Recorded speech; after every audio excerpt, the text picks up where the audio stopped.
Donc là, j'ai 20 ans. Oh je suis tout seul au milieu de l'Atlantique sur un bateau. Et je sais que je vais crever, quoi, a priori. Donc là, j'écris mon testament, en fait. Tout simplement. Oh là là. Bonjour tout le monde et bienvenue sur Légende. Aujourd'hui, notre invité, c'est Loïc Perron, le navigateur, qui a déjà fait la route du Rhum, qui a déjà fait le Vendée Globe aussi. On va parler de tout ça dans l'émission. On n'avavait jamais abordé le sujet. Merci en tout cas de nous retrouver de plus en plus nombreux sur notre chaîne YouTube. Vous êtes entre 100 et 150 000 chaque mois à vous abonner sur notre chaîne. Donc venez, vous avez qu'à cliquer sur vous abonner, à mettre un commentaire aussi ou à liker la vidéo. Ça nous aide vraiment beaucoup sur le référencement. Pareil sur les podcasts audio. On est le premier podcast de France sur Spotify, Deezer, Google Podcast, Apple Podcast. Donc merci mille fois d'être de plus en plus nombreux. Et c'est parti avec Loïc Perron sur Légende, on y va. Bonjour, Loïc Perron, je vais vous parler un petit peu de bateau. Je suis artisan navigateur.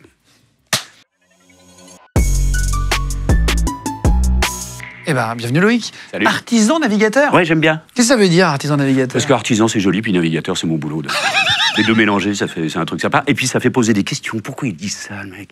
Ça permet d'introduire l'émission, très bien. Un peu, mais artisan, c'est joli. Et artisan, c'est joli. Ouais, j'aime bien. On va aborder plein de sujets. J'ai jamais reçu un navigateur, donc je suis très content de vous recevoir. C'est bien, c'est une première fois. Je suis ravi, très honoré. Merci. C'est un joli studio. J'aime beaucoup la couleur bleu. Taupe. Ah oui, oui, on a mis un éclairage un peu bleu pour rappeler la mer. On essaie bleu. d'adapter à chaque fois. Si vous nous écoutez en podcast audio, voilà, on a des néons derrière avec une petite lumière. On va parler, vous avez battu le record de la route du Rhum, élu marin de l'année à plus de 50 ans. C'est incroyable. Ah oui, ça c'était un truc On bizarre. en parlera tout à l'heure. Vous avez fini votre premier Vendée Globe tout en ayant sauvé un ami navigateur. Oui. Vous êtes arrivé deuxième, non, en plus, je crois. Du tout premier Vendée Globe. Ah, c'est ça, de votre tout premier, vous êtes arrivé deuxième. Ouais. Je dis pas de bêtises. Et vous avez réussi à maîtriser un incendie. On va en parler. On a toujours plein de questions sur les marins. Parce qu'on connaît le Vendée Globe, on voit la route du Rhum, on voit plein de choses. Mais quand on ne connaît pas, on essaye de parler un peu à tout le monde dans l'émission pour que tout le monde puisse comprendre. Tout en parlant aux techniciens aussi, c'est-à-dire que ceux qui aiment bien le bateau vont s'y retrouver, mais c'est l'histoire de savoir les rumeurs sur les bateaux, comment vous dormez, comment est-ce que ça tient, avec la technologie qui a vachement évolué aussi en quelques années. Mais on va reprendre votre vie, si vous voulez bien, c'est comme ça qu'on fait dans l'émission, vraiment on fait le parcours pour comprendre. Okay. Vous êtes né en 59 à Nantes, 4 frères et sœurs. Quel rapport à la mer au départ? Famille de marins ou pas du tout? Famille de marins, un papa qui... né en Bretagne et qui naviguait pas mal dans la Bretagne, une maman dont les parents naviguaient juste après-guerre.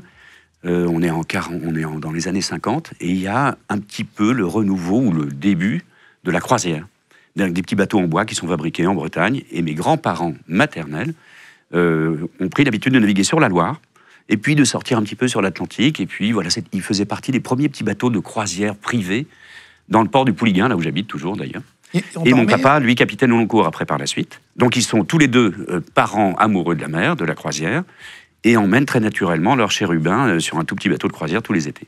Et on pouvait dormir à l'époque? Ça n'avait rien à voir avec les bateaux de croisière d'aujourd'hui? Non, ça n'avait rien à voir. Nos premières croisières familiales, on était 5 enfants donc, les parents, 5 enfants, ça fait 7 personnes sur un petit bateau de 5,50 m. Donc c'est à peine plus grand que le studio. Et il y avait... mon frère aîné qui dormait par terre au milieu, les parents de chaque côté dans 2 petites couchettes cercueil, on appelle ça, qui se glissent sous le pont. Et à l'avant, dans la petite bannette triangulaire, il y avait mon frère Stéphane et moi-même, et nos 2 petites sœurs jumelles au milieu. Beau de people, un peu le truc. Oh là là. Et on faisait un peu le tour de Bretagne, comme ça. La petite cuisine, il n'y en avait pas. Il y avait un tout petit réchaud qui était à l'arrière, à l'extérieur. De toute façon, un bateau en contreplaqué. C'est beaucoup plus confortable aujourd'hui, mais ça nous a... inoculer cet amour de la mer, de l'aventure, un peu de la liberté, et avec une éducation, on en parlera peut-être tout à l'heure, mais qui nous a vraiment donné pas mal de liberté. Votre père vous racontait des histoires en tant que marin, était dans la marine marchande? Ouais, il aimait pas trop parler de son boulot, bizarrement, et j'ai pris la suite d'ailleurs.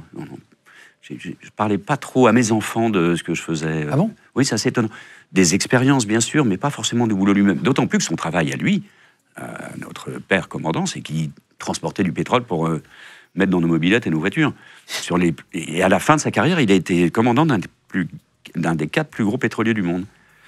Construit à Saint-Nazaire, en Loire-Atlantique, ça faisait 514 mètres de long, quand même, le truc. 60 mètres de large, 30 mètres de tirant d'eau. C'est plus haut que Charles de Gaulle, non, même. Ah, mais c'est monstrueux. Il y en a eu 4, et puis d'autres en Corée qui ont été fabriqués par la suite. Mais c'est le genre de métier, on passe 2 mois et demi en mer, sans voir la terre. On arrive dans le Golfe Persique, on charge, en plusieurs fois, parce que, entre-temps, il y a eu pas mal de crises pétrolières. Donc, c'était pas un boulot forcément très agréable. Il adorait débarquer de son usine flottante pour enfin naviguer, vraiment, avec sa famille. Il vous racontait une histoire avec un chien, non, souvent? Oui. Moi, l'un des chiens préférés de mon papa, il s'appelait Kyok, c'est un bâtard breton marrant. Et il l'emmenait très souvent à bord de son pétrolier. Et c'est même l'un des rares chiens qui a été héliporté, parce que quand les pétroliers font le tour de l'Afrique du Sud, on ne passe plus par le canal de Suez depuis des années, pour plein de raisons aujourd'hui, mais surtout parce que les bateaux sont beaucoup plus gros. On fait le grand tour, 2 mois, et il arrive, évidemment, les rotations d'équipage font qu'il y a beaucoup d'hélicos qui viennent, enfin, un hélico qui vient chercher, en pleine mer, au large de Cape Town, une partie de l'équipage. Et quand le commandant embarquait ou débarquait, il y avait une petite cage spéciale pour le clébard, qui s'est retrouvé à la barre d'un des plus gros pétroliers du monde, à une époque où, à un moment... Vous savez, quand on rentre dans un port avec un pétrolier, en fonction de la taille du bateau, on est obligé d'avoir un pilote. Un pilote, c'est donc quelqu'un qui est mandaté par l'autorité portuaire et qui connaît parfaitement les chenaux, les bouées, les bancs de sable, tout ce qui peut bouger, qui vient sur la passerelle et qui indique les directions à prendre. Mais à la barre d'un gros pétrolier, c'est toujours un pilote. Sinon, c'est un local qui connaît. C'est donc un local, le pilote, et puis celui qui va barrer vraiment, c'est celui qui est toujours à bord, un des membres de l'équipage. Et le commandant est en arrière, en retrait, il a toute la responsabilité de ce qui va se passer. Si on va sur les cailloux, c'est pas à cause du pilote qui vous aura indiqué la mauvaise direction, ce sera toujours à cause du commandant. Et le pilote indique au pilotin. Et ce fameux pilote américain, en rentrant à Portland, je crois me souvenir, ça c'est les histoires qu'on nous racontait notre papa, évidemment, n'est pas content de la manière dont le pilotin se comporte. Il réagit mal, machin. Il demande à mon père de le changer.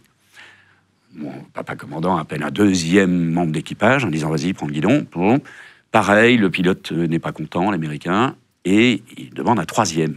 Et là, mon père dit « C'est tout ce qui me reste. Kyok, prends la barre. » Donc il appelle son chien.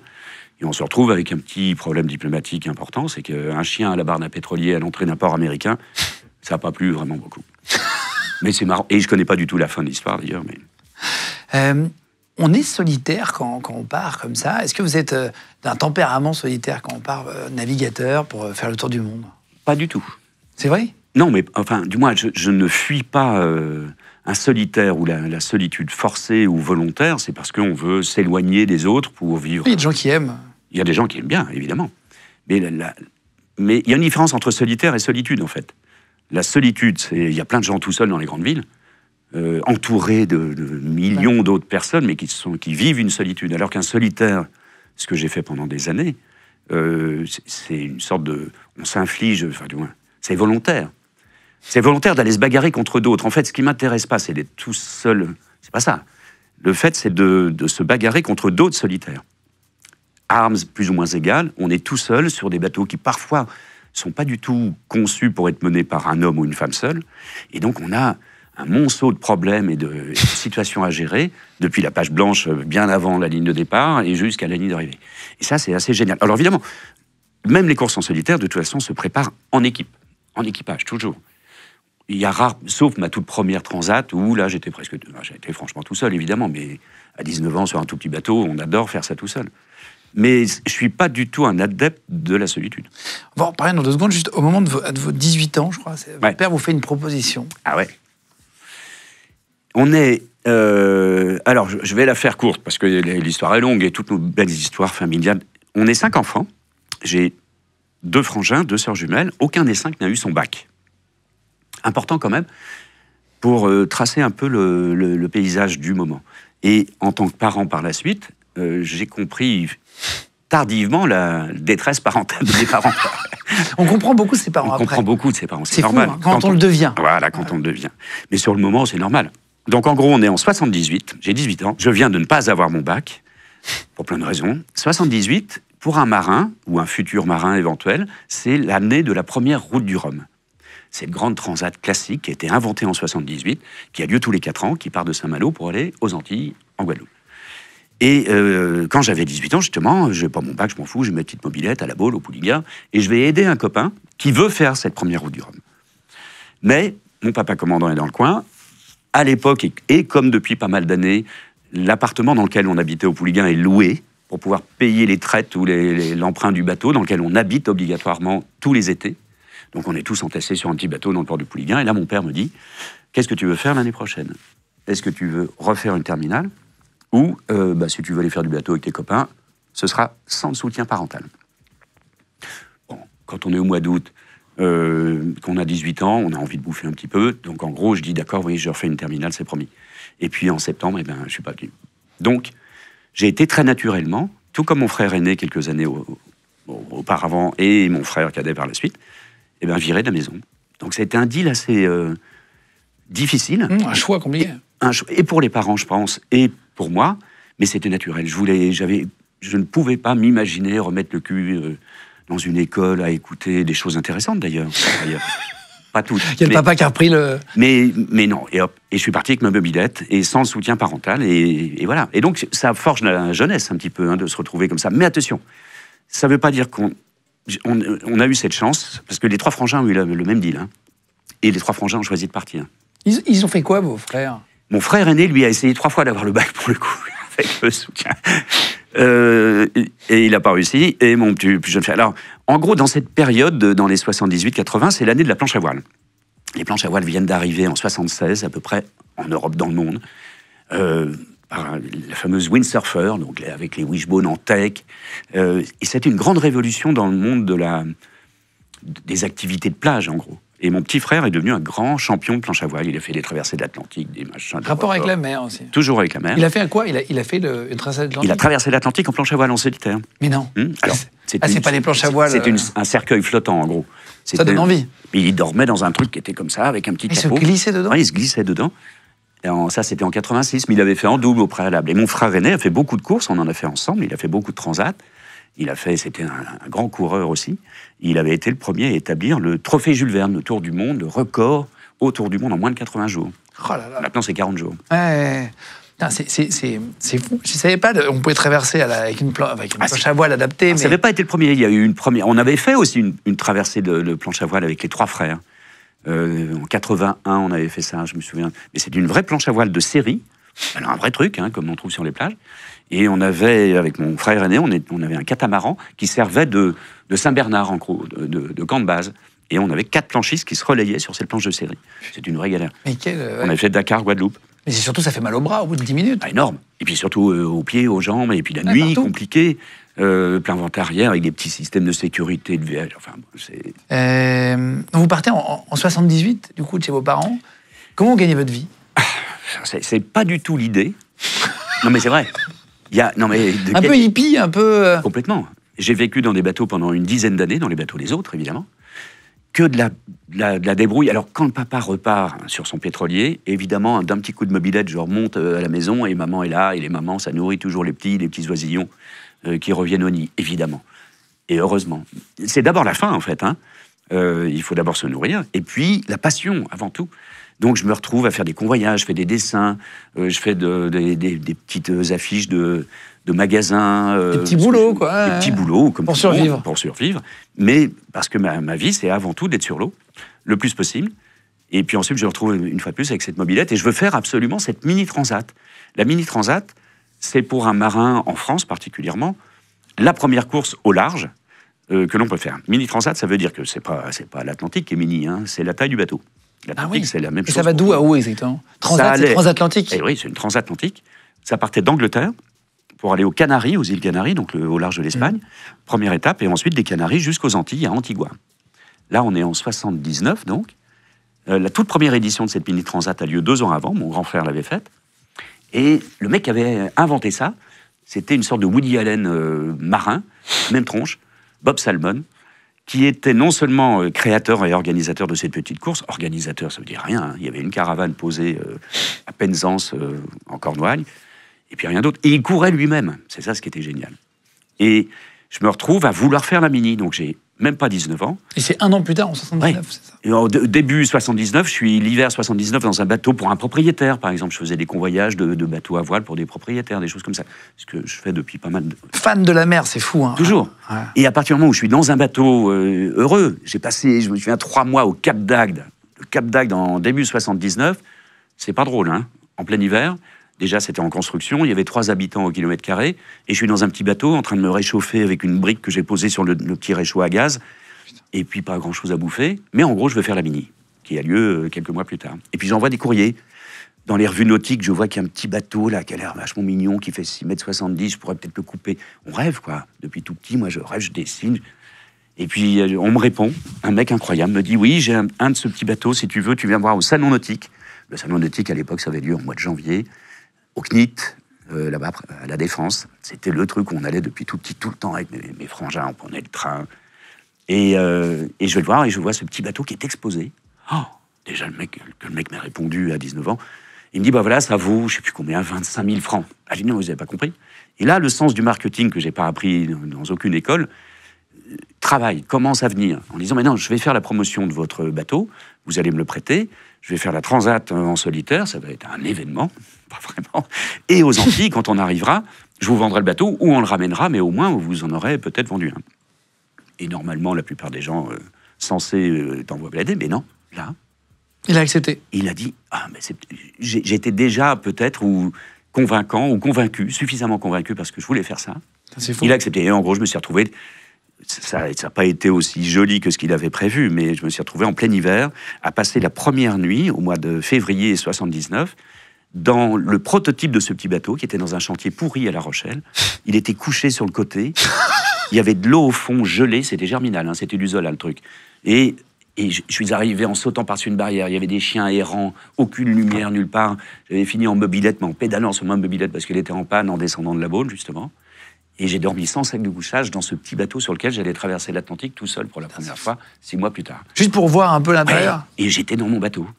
C'est incroyable. Et c'était pas les mêmes systèmes de sécurité, de GPS, de navigation qu'aujourd'hui. S'il y avait un problème à l'époque, il n'y avait pas de balise Argos et tout ça. La balise Argos, c'est un système satellitaire qui se déclenche et on peut retrouver. C'est arrivé les mêmes années d'ailleurs. Mais la Mini Transat, pas du tout. C'était organisé de manière très amateur. À l'époque, pas de navigateur par satellite, vous l'avez dit. On est donc au sextant, comme le capitaine Haddock. C'est un truc là. Je ne sais pas ce que c'est que le sextant. Le sextant, c'est un appareil très joli qu'on voit dans les musées de la marine. Comme un compas? Non, il y a un jeu de miroir, comme ça, on voit bien sur les images. On vise l'horizon et on fait bouger le reflet du soleil dans un jeu de miroir qui arrive dans l'œil aussi.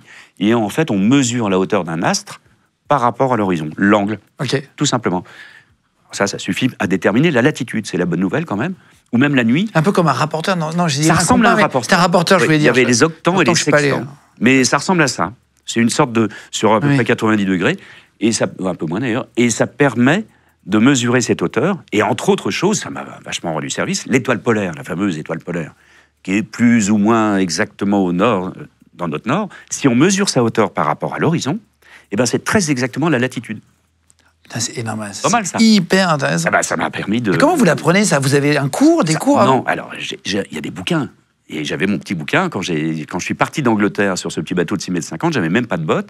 Il n'y a pas de pilote automatique, il n'y a rien du tout. Il y a un régulateur d'allure, une sorte de girouette qui agit sur le gouvernail. Il y a un mât en aluminium qui est gros comme ça, des voiles qui ne sont pas censées traverser l'Atlantique. Enfin, c'est une aventure absolue. Et donc, pour répondre à la question de la sécurité, de l'assistance, il n'y a pas. Il n'y a pas de radio, il n'y a pas. Il n'y a pas de canot de sauvetage gonflable comme aujourd'hui. Si, on avait un bib. Si Le bib, pardon, on appelle ça un bib, mais il y avait une obligation déjà, c'est le radeau de sauvetage. Ah oui, donc que j'ai poignardé d'ailleurs dans un moment d'énervement au large du Portugal, je me souviens de ça. Pas la meilleure idée que vous ayez eue, ça. Pas du tout. Non. Vous avez poignardé Oui, mais c'est la seule chose qui me soit tombée sur la main. Mais ça, c'était... c'est revenu... Il mieux que ça soit un canot de sauvetage, alors. On est au large du Portugal, c'est une anecdote intéressante. On est parti depuis 10 jours d'Angleterre. Donc là, je suis le plus jeune concurrent, je rappelle le contexte. 19 ans, jamais touché un sextant de sa vie, jamais fait une droite de hauteur, donc c'est mode de calcul pour savoir où on est. À bord, on a une radio quand même, pardon. À l'époque, on a une VHF, donc une petite radio, un peu comme un talkie-walkie, qui a une portée optique. En gros, si je vois un cargo passer, je peux lui parler. Mais je peux parler à personne d'autre. Et ça m'a servi pour me repérer un petit peu à chaque fois, à parfaire mon anglais un petit peu, parce que on tombe souvent sur des équipages ou panaméens ou coréens. Yes, sir, I read you very well. Et where the fuck I am, quoi. C'est en gros, j'aimerais bien savoir où je suis parce que je suis un peu perdu. Vous êtes là, merci. Oh là là. Tac, tac. Et je longe le Portugal.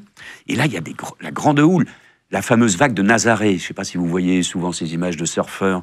Ah oui, oui. Qui descendent un mur incroyable, des vagues de 20 mètres de haut. Bah, c'est un Nazaré au large du Portugal, dans le nord de Lisbonne. Et je suis trop près de la terre. Je sens la terre. Il y a des odeurs de terre, d'épices qui sont incroyables. On sent beaucoup quand on est en mer. Il n'y a pas beaucoup d'odeurs. Puis d'un seul coup, dès qu'on se rapproche, c'est souvent le premier signe des marins, les oiseaux bien sûr, et ces odeurs qui arrivent de la terre quand le vent vient de la terre. Il y a tellement de houle que je sens que je suis trop près, j'entends un petit peu, je suis pas loin d'être sur les cailloux. J'essaye et pour des raisons techniques que je vous passerai, eh bien, je n'arrive plus à m'éloigner de la terre, en gros, parce que ce petit bateau est trop léger. À chaque vague, ça m'augmente. Il y a une tempête en haut de la vague et plus de vent au creux de la vague. Vous reculez puisque vous avancez à chaque fois. Ah, un petit peu, mais c'est une horreur. Et là, je m'énerve. Ça m'arrive très rarement. Mais il y a un couteau de sécurité qui est posé dans mon petit cockpit, là, qui est grand comme ça. Et j'en ai marre en pleine nuit et je tape sur la première chose qui me trouve et c'est le radeau de sauvetage, mais lequel est protégé par une coque en plastique. Ah oui, oui. Donc j'ai défoncé que le plastique, mais pas le radeau, qui ne m'aura pas servi par la suite, quoique, quelques jours plus tard, je vais faire naufrage. Ça aurait pu servir. Ça aurait été dommage. Ouais. Donc le Portugal, ça se passe à peu près bien, je suis plus ou moins... Et puis là, je me perds encore un peu, il n'y a pas de cargo ni de pêcheur à appeler. Et parce qu'une fois de plus, c'est difficile avec ces moyens de sextant de se caler en longitude. La longitude, c'est Greenwich, c'est tout ce qui va d'est en ouest, qui fait le tour du monde. La latitude, c'est du nord au sud. Donc la latitude, toutes les nuits, avec ma petite polaire, j'y arrive avec le soleil. Mais la longitude, je ne sais pas où je suis. Et en fait, je me suis retrouvé complètement pas où il fallait. J'étais trop proche des côtes marocaines, entre le Maroc et les Canaries. Là, un coup de bol, un pêcheur, j'arrive à me repérer, hop, route à droite, et j'arrive enfin, et je passe entre Lanzarote et Fuerteventura. Ce sont 2 îles des Canaries. Je les vois très bien, on est en pleine nuit, et puis je m'endors. Enfin, je m'endors. En tout cas, je crois que je m'endors pas. Je suis avec mon petit régulateur d'allure derrière, qui pilote le bateau tout seul, mais il pilote le bateau en fonction du vent. Si le vent tourne, le bateau va tourner. Ah oui, d'accord. Tout simplement, il va garder le même angle par rapport au vent. Et pour l'instant, tout va bien. Je vais pile poil entre les îles et je m'endors. Je sais pas que je m'endors, mais surtout, je me réveille face à une falaise aussi plus noire que ça. C'est la nuit. Il y a 20 mètres de haut de cailloux. Je devine un peu et je suis Oh là là. collé contre la falaise, avec le bateau collé contre... Donc, je débarque tout le matériel dans une petite grotte que j'arrive à trouver, avec une petite lampe torche. J'avais pas de Petzl à l'époque.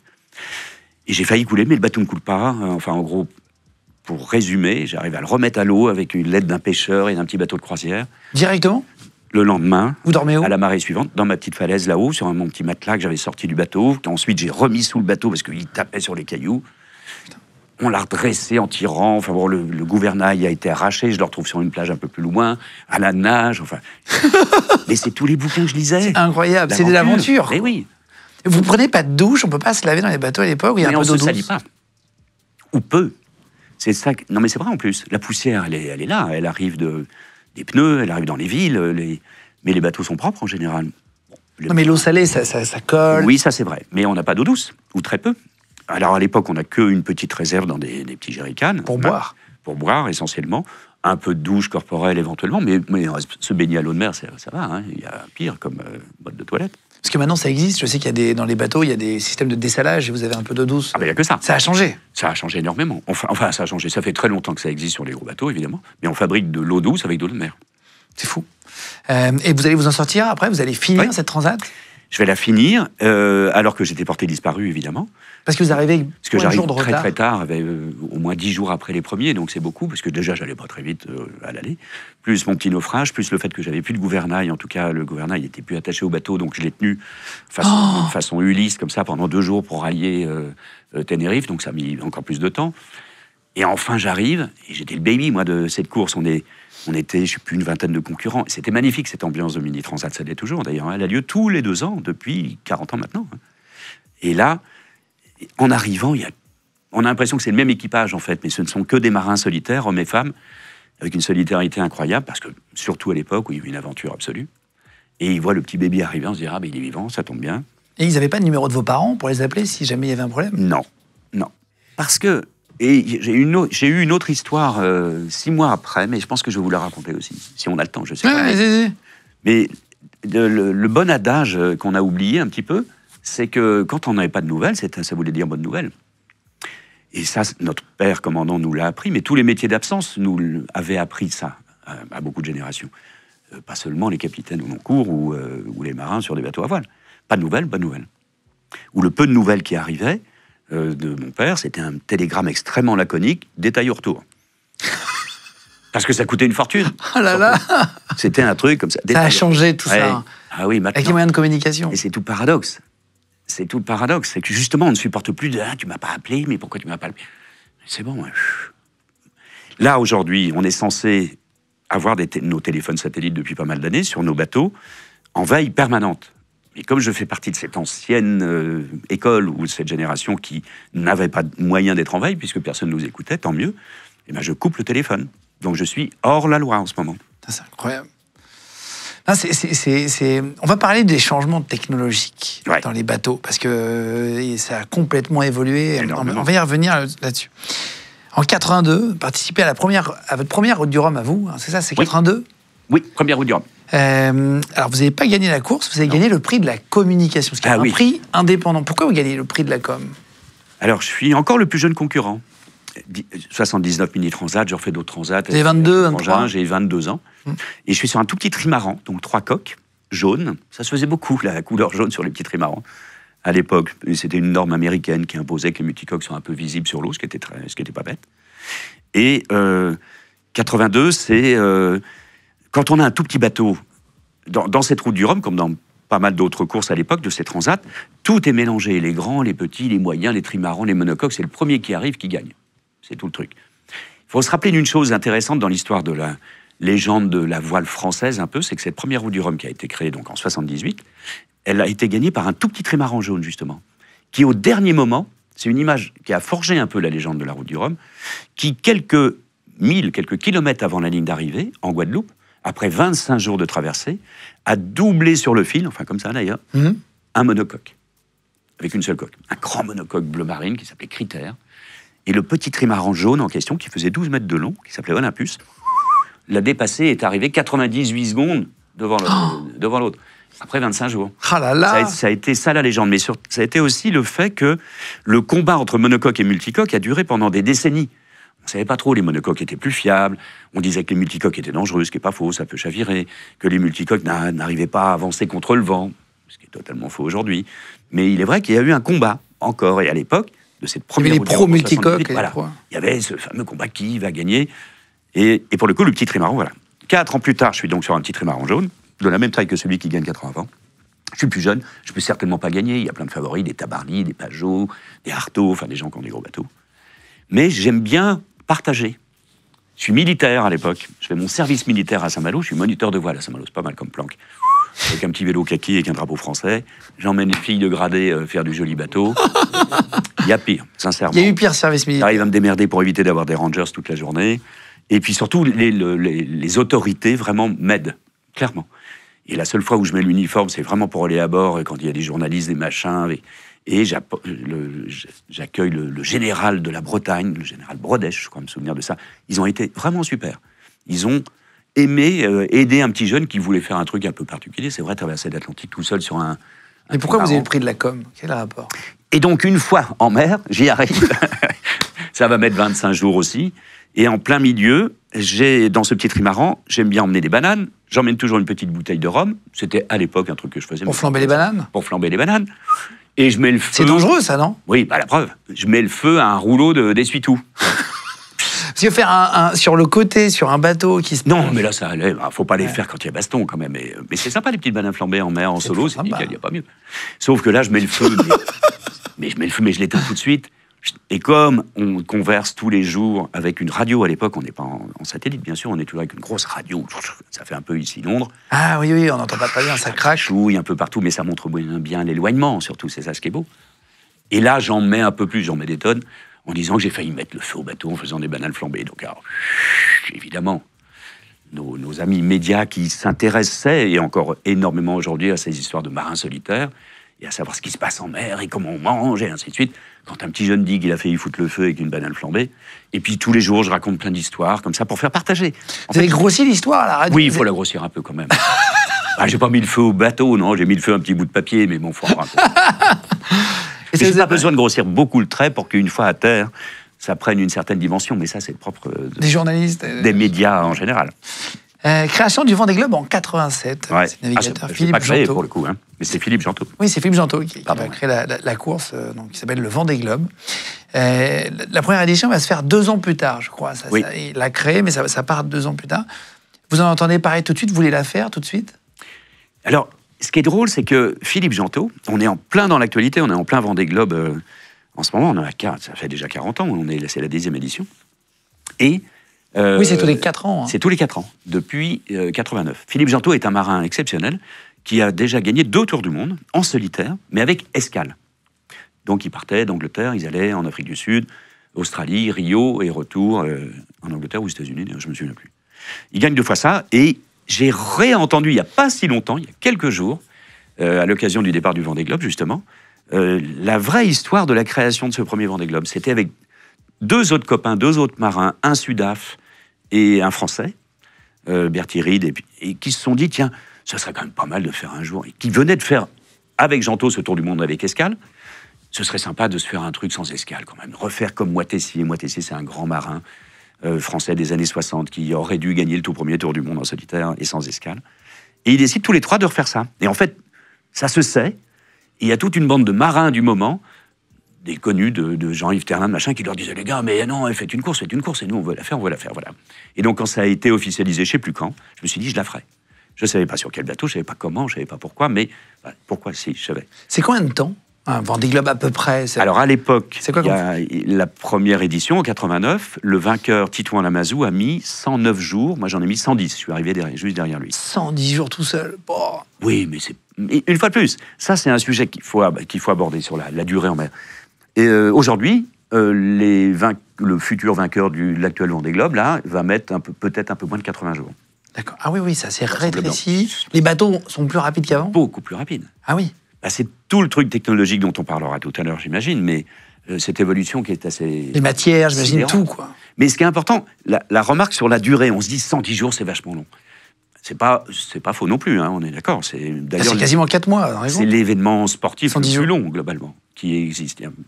Mais on ne va pas forcé d'y aller. 2, on est assez volontaire. Et c'est vrai qu'on n'a qu'une envie, c'est que ça se finisse. Mais le plus difficile n'est pas de rester longtemps en mer. Le plus difficile est de rester le moins longtemps possible.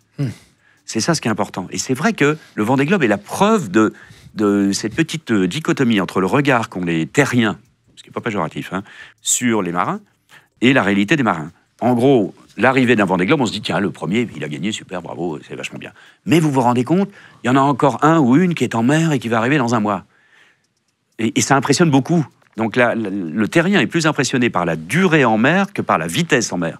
Et c'est vrai que la vitesse, c'est difficile à quantifier, à montrer, à expliquer que c'est vachement difficile d'aller vite. Mais sur n'importe quel autre sport mécanique, on comprend que c'est super dur d'aller vite.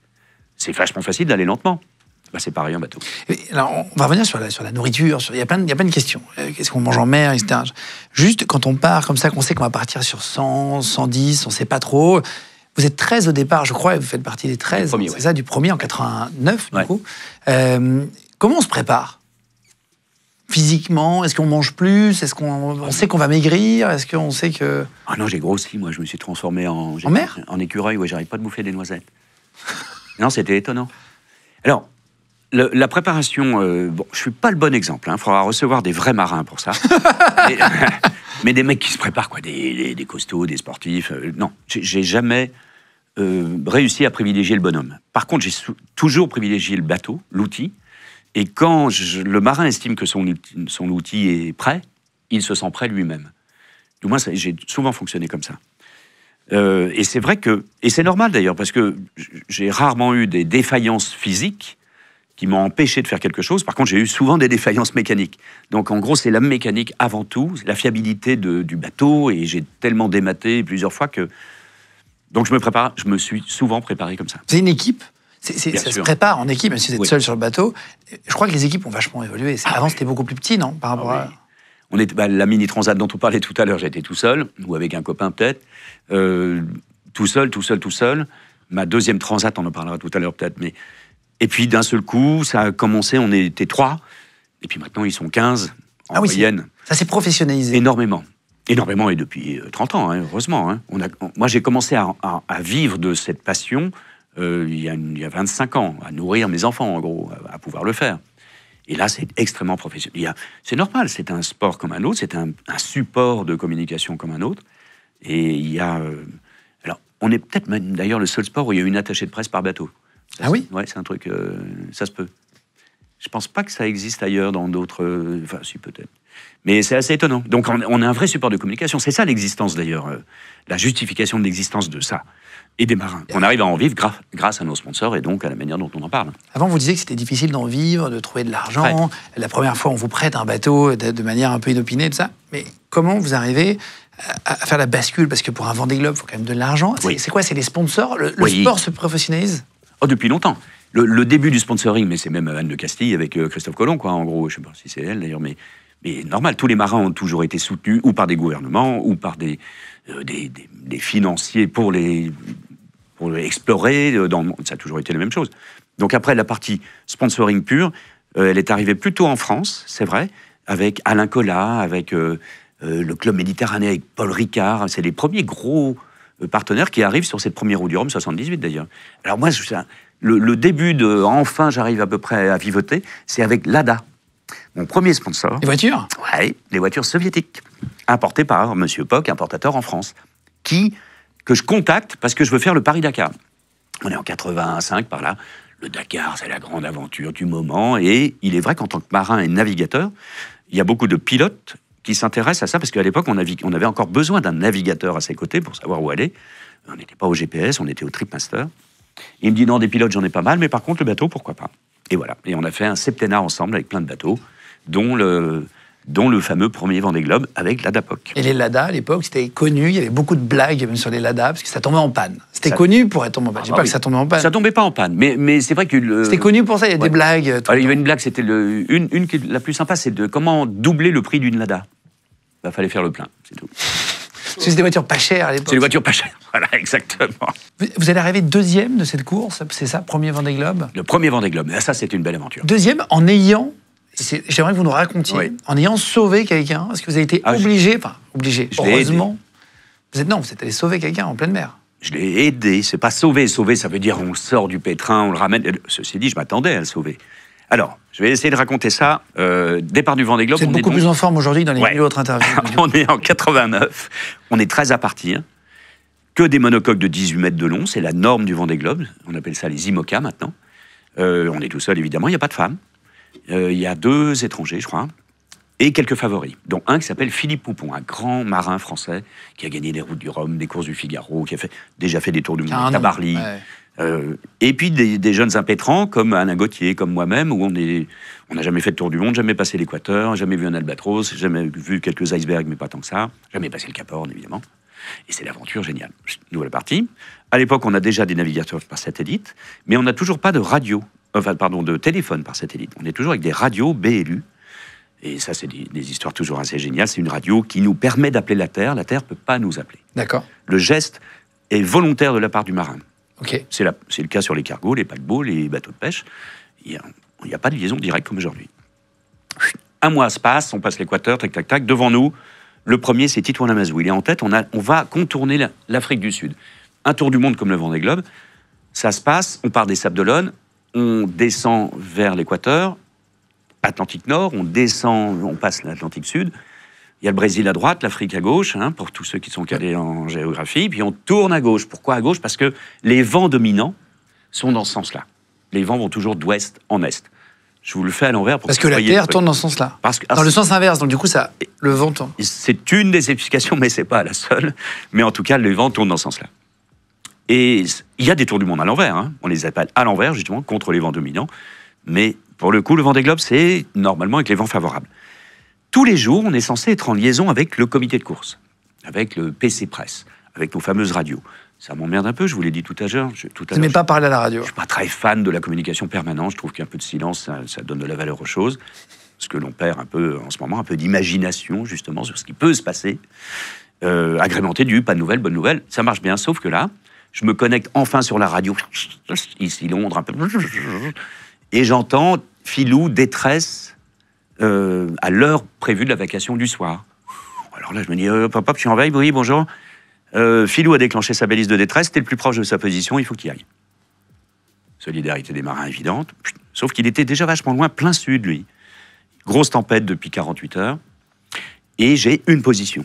GPS ? GPS, enfin équivalent GPS, de balise de détresse, c'est pas pareil. J'ai une seule position et ces balises de détresse n'émettent pas constamment. elles émettent toutes les 6 heures ou 12 heures. Je sais plus.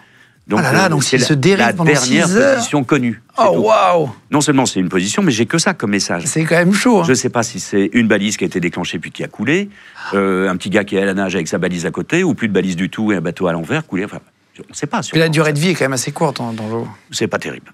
Et donc, je mets 24 heures à arriver sur cette prétendue position. Entre-temps, j'ai un problème dans le mât, il faut que je grimpe. Au 2e étage de barre de flèche, enfin en gros à 12 mètres au-dessus du pont, et je décide de le faire au moment où j'arrive pas loin de la zone de cette position connue. On est dans l'Atlantique Sud, la carte bleue sert à rien là-bas, il n'y a pas d'assistance possible, il n'y a pas de porte-avions, il n'y a pas d'hélico, il n'y a rien, il y a des albatros. C'est hyper dangereux? C'est hostile. C'est pas hyper dangereux, ça dépend de la manière. Une arme peut ne pas être dangereuse s'il n'y a pas de balle dedans. C'est vers le Cap Horn. Tiroir, quoi. Mais le Cap Horn est à droite, et puis on va y arriver, mais en ayant fait 2 mois d'enfer à la sortie. Mais là, c'est l'entrée de l'enfer, en plus. C'est l'entrée de l'océan Indien et du Pacifique après. Oh. Et puis, message de détresse d'un Philippe Poupon, qui est l'un des favoris, l'un des marins les plus aguerris. C'est pas une bonne nouvelle. C'est le genre de marin qui ne déclenche pas... Pour rien. Pour rien. Ce qui est un peu le problème sociétal, on pourra en parler aussi, d'aujourd'hui. Parce qu'il y a 98% des alertes de balises de détresse aujourd'hui sont des fausses alertes. Mais non. J'ai appris ça il n'y a pas longtemps. Okay. C'est beaucoup. Donc c'est intéressant aussi ça. Et donc, coup de bol, je suis en haut, dans mon mât, en train de bricoler, de regarder un peu aux alentours, il y a de la houle, machin, et je vois un truc qui brille sous un nuage, c'est très gris. Juste un truc qui brille et qui s'en va. Et c'est l'aile d'un avion sud-africain qui vient de faire sa dernière rotation. Parce qu'on était très loin de l'Afrique du Sud, à 600, 1000 bornes, un truc comme ça. Ils étaient en limite de Cairo. Et je me dis, si j'ai vu un truc là-bas, c'est qu'il doit être là-bas. Vous n'avez plus d'essence, ouais. Et là, une fois de plus, je ne sais toujours pas sur quoi je vais tomber. Peut-être rien. Peut-être un radeau de sauvetage, justement. Peut-être un bateau à l'envers, couché, coulé. Et je vois son bateau couché. Ça, c'est rare. C'était la seule position dans laquelle je ne l'avais pas imaginé. Un bateau, un monocoque... Sur le côté, vous voulez dire? Ouais. Ça peut rester à l'endroit parce qu'il y a une quille et un mât au-dessus. Ça peut rester à l'envers. C'est arrivé sur pas mal de Vendée Globe parce que les ponts étaient très plats et les bateaux étaient très stables à l'envers aussi, roulés par des vagues. Et là, le filou en question s'était fait rouler par une grosse déferlante et le bateau était resté stable avec la quille d'un côté et les mâts de l'autre. Comme ça. Rarissime. Et vous le voyez, lui? Je le vois pas tout de suite. Je vois le bateau comme ça. Je vois une baleine. Je vois plutôt la quille en premier. La coque était noire en dessous. Et puis là, j'ai notre petite radio, justement, et j'appelle et j'entends mon filou. Il était dedans. Il avait passé 24 heures en train de croire qu'il allait couler, parce qu'en plus, c'est la position pas terrible, parce que là, l'eau rentre par les portes, les machins, les capots. Enfin bon, il a essayé de vider avec des petits... Il avait encore beaucoup de batteries, il avait un bateau extrêmement bien équipé. Et puis on papote, il me dit, non mais je crois que tu peux le retourner. Alors, on est à la voile, hein, on n'a pas de moteur, on n'a rien du tout, tout est à la voile. Et donc je passe juste à côté de lui. Il n'y a pas de moteur de secours? Il balance un bout... Non, rien. On n'avait pas de moteur à l'époque, maintenant il y en a. Donc c'est tout manœuvre à la voile en solitaire sur un bateau de 18 mètres, mais c'est le genre de challenge qui est sympa. Puis je prends la peine de tourner tout ça parce que j'ai ramené des images. J'ai fait tout un journal de bord en images à l'époque. Et parce qu'on ne vit pas ça tous les jours. Bien sûr. Un peu. Il me balance un bout, j'ai failli tomber à l'eau au moment où je le récupère, ça aurait été fin. Ça, j'y ai pensé après. Mon bateau continue tout droit et moi je me retrouve accroché avec mon filou sur son bateau. Il y a des cas comme ça où on peut imaginer. Et pourquoi il n'avait pas sauté dans son radeau de sauvetage? Surtout pas. Ah ben non, mais tant qu'un bateau flotte, il faut surtout pas le quitter. Ah oui? Mais surtout pas. Ça, c'est le premier réflexe idiot d'appuyer panic button, machin. Non. Tant qu'il y a de l'espoir sur un bateau, le bateau, c'est ce qu'il faut. Oui, mais dans la nuit, s'il a peur de couler... Une anecdote là-dessus. Quand je suis à 14 ans, j'allais faire des entraînements d'hiver à la Trinité-sur-Mer. Sur un bateau d'un toubib, un petit monocoque, un super harlequin, je me souviens très bien, qui était un mec génial. Il avait perdu... Son histoire est la suivante. Tempête en Manche, il pense que son bateau coule, il y a de l'eau partout, il gonfle le bib, il le met dans l'eau, il met sa femme et ses enfants dans le radeau de sauvetage, il retourne à bord pour aller chercher une bouteille d'eau ou un truc, il revient, le radeau a disparu. Avec sa femme et ses enfants. Il a perdu sa femme et ses enfants, qu'on a retrouvés par la suite, mais malheureusement pas en bon état, et lui est resté sur son bateau qui, paraît-il, allait couler, et qui n'a pas coulé. On ne quitte pas un bateau, même les pieds dans l'eau, on n'avoue jamais, même sur le bio. Si vous pouvez finir sur l'histoire de et donc, Filou. Et donc le filou me dit, je crois que tu vas pouvoir, si je te passe un bout et que tu tournes le bateau, machin, peut-être qu'avec le vent, ça va se redresser. Donc on fait toute cette manœuvre-là, à la voile, j'arrive à tourner son bateau dans l'autre sens, rien n'y fait.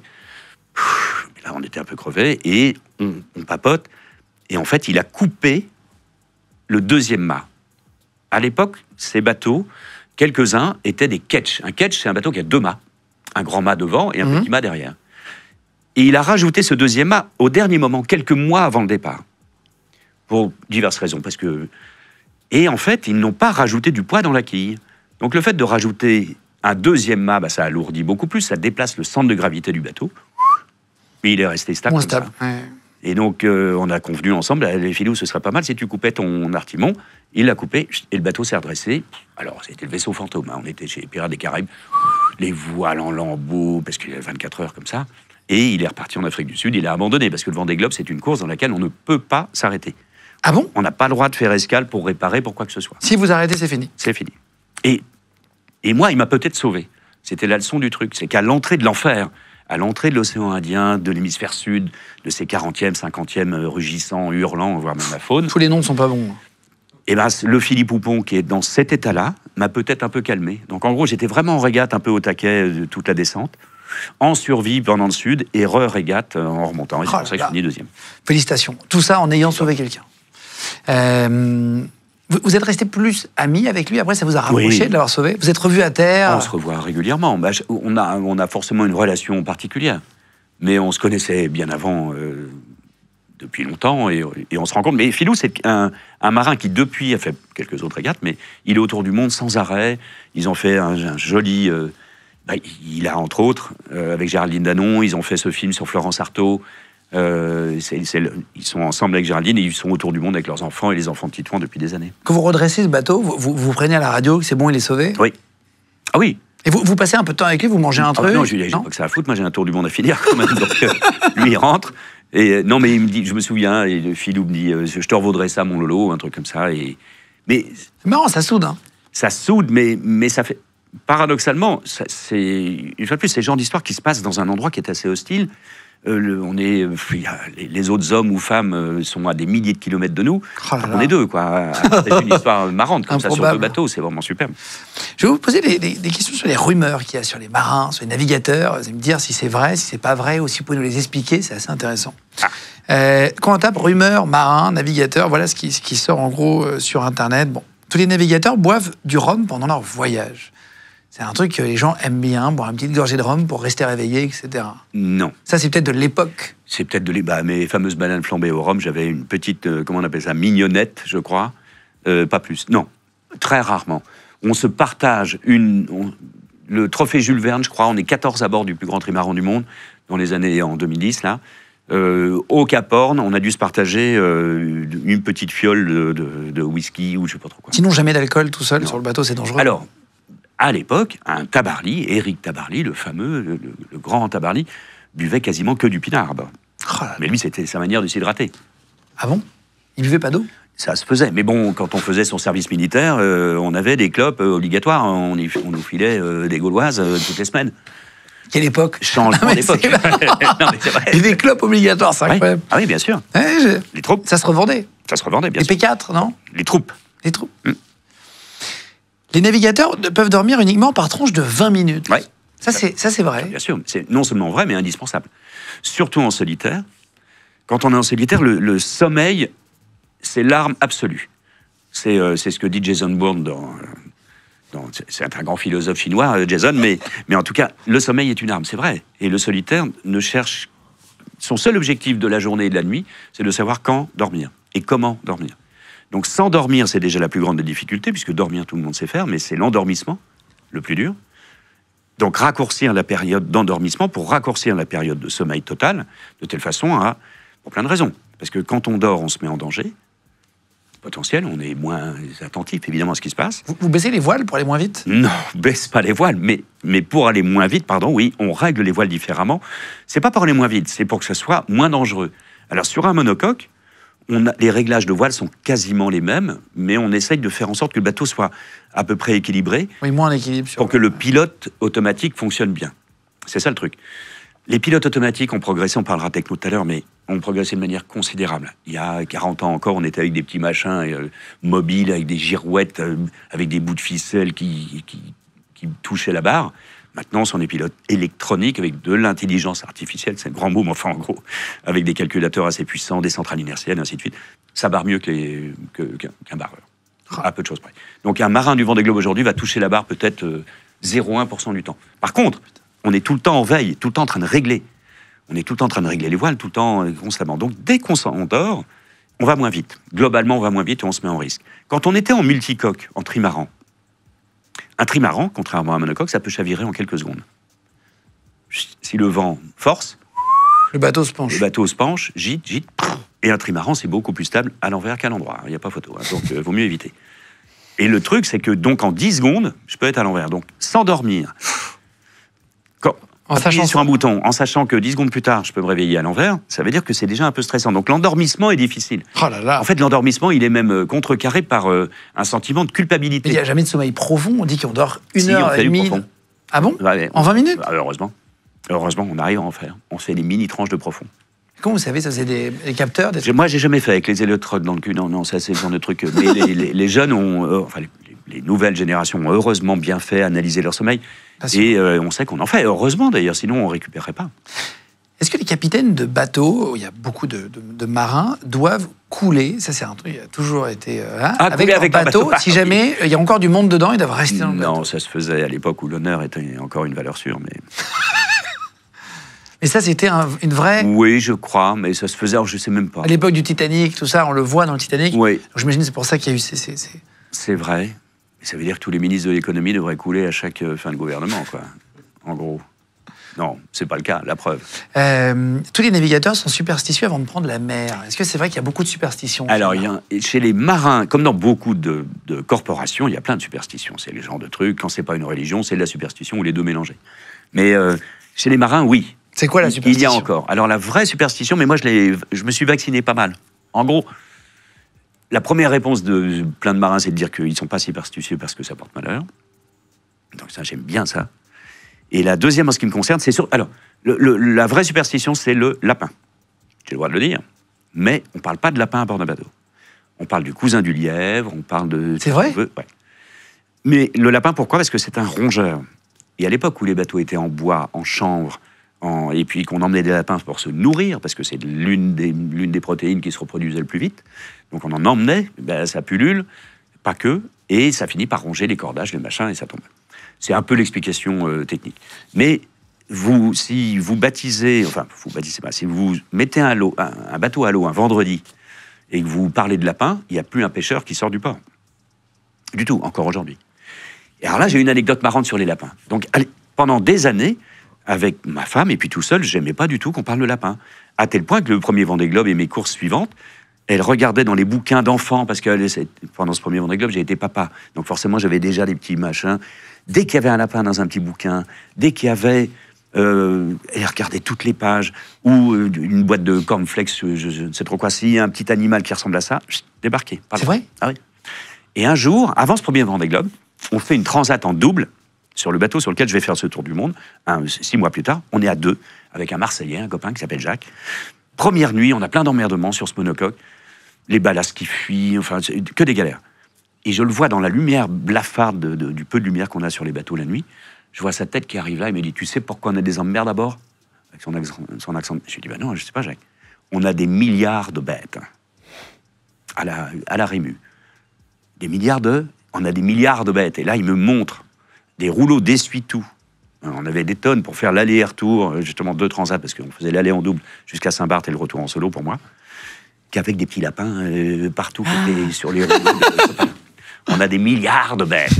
Donc on a gardé les bêtes à bord, et j'ai fait un aller-retour, et j'ai définitivement vacciné les problématiques lapins. Putain, c'est drôle. Ceci dit, c'est un peu long, mais j'ai eu des exemples incroyables. Hein. Un mec que j'emmène naviguer, on est à Pornichet, avant mon deuxième Vendée Globe sur un monocoque, on part de Pornichet. Ça faisait des années, des mois qu'il me tannait. Tu m'emmènes naviguer, mon lapin, tu m'emmènes... Il m'appelle toujours mon lapin. C'est un peu le problème. Je le mets à bord quand même. On va de Pornichet jusqu'à la Trinité. C'est rien en Bretagne, là. Et mon lapin dit, qu'est-ce que je suis content d'être avec toi. Et ainsi, ça n'a pas manqué. Devant chez moi, au Pouliguen, je veux passer dire bonjour aux enfants. Avec le bateau, on est sous spi. Le spi, c'est la petite voile de devant. Les grosses voiles ballons multicolores. Et je passe devant avec ce bateau de 18 mètres qui n'est pas anodin. On est 3 ou 4 copains, plus le fameux qui m'appelle mon lapin toutes les 5 minutes, là.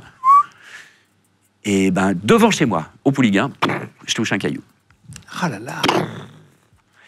2 côtes cassées pour l'un, un bras fracturé pour l'autre, le bateau commence à couler. Enfin, 30 secondes avant, il m'appelait mon lapin. Putain, je vous laisse réfléchir là-dessus. Hein. Est-ce que tous les marins ont une femme dans chaque port? C'est plus les marins de la marine marchande. C'est une belle légende à entretenir, parce qu'il en faut. C'est rigolo. Oui. Mais bon, après, il pourrait y avoir un semblant de justification naturelle, mais non. Enfin, en ce qui me concerne, non. Pas du tout. Moi, j'ai un port et une femme. Les bizutages, quand vous devenez navigateur, c'est de faire boire 1 litre d'eau salée cul sec. Non. Est-ce que ça? C'est pas ça, mais par contre, on a quelques bizutages, ou des cérémonies, particulièrement celle de l'équateur. Du passage de l'équateur. Au premier passage? Au premier passage de l'équateur, les jeunes impétrants sont censés être intronisés par Neptune, bien sûr, en tout cas rendre hommage à Neptune, par l'intermédiaire du skipper, du commandant, qui met une fausse barbe, qui se fabrique un petit trident et qui tonne. Et qui dit, jeunes impétrants, vous avez... voilà. Et ça nous est arrivé, enfin moi ça m'est arrivé la première fois. Ben non, ça m'est pas arrivé. Parce que j'ai franchi l'équateur tout seul pour la première fois. Ah bah oui. Donc je me suis intronisé moi-même.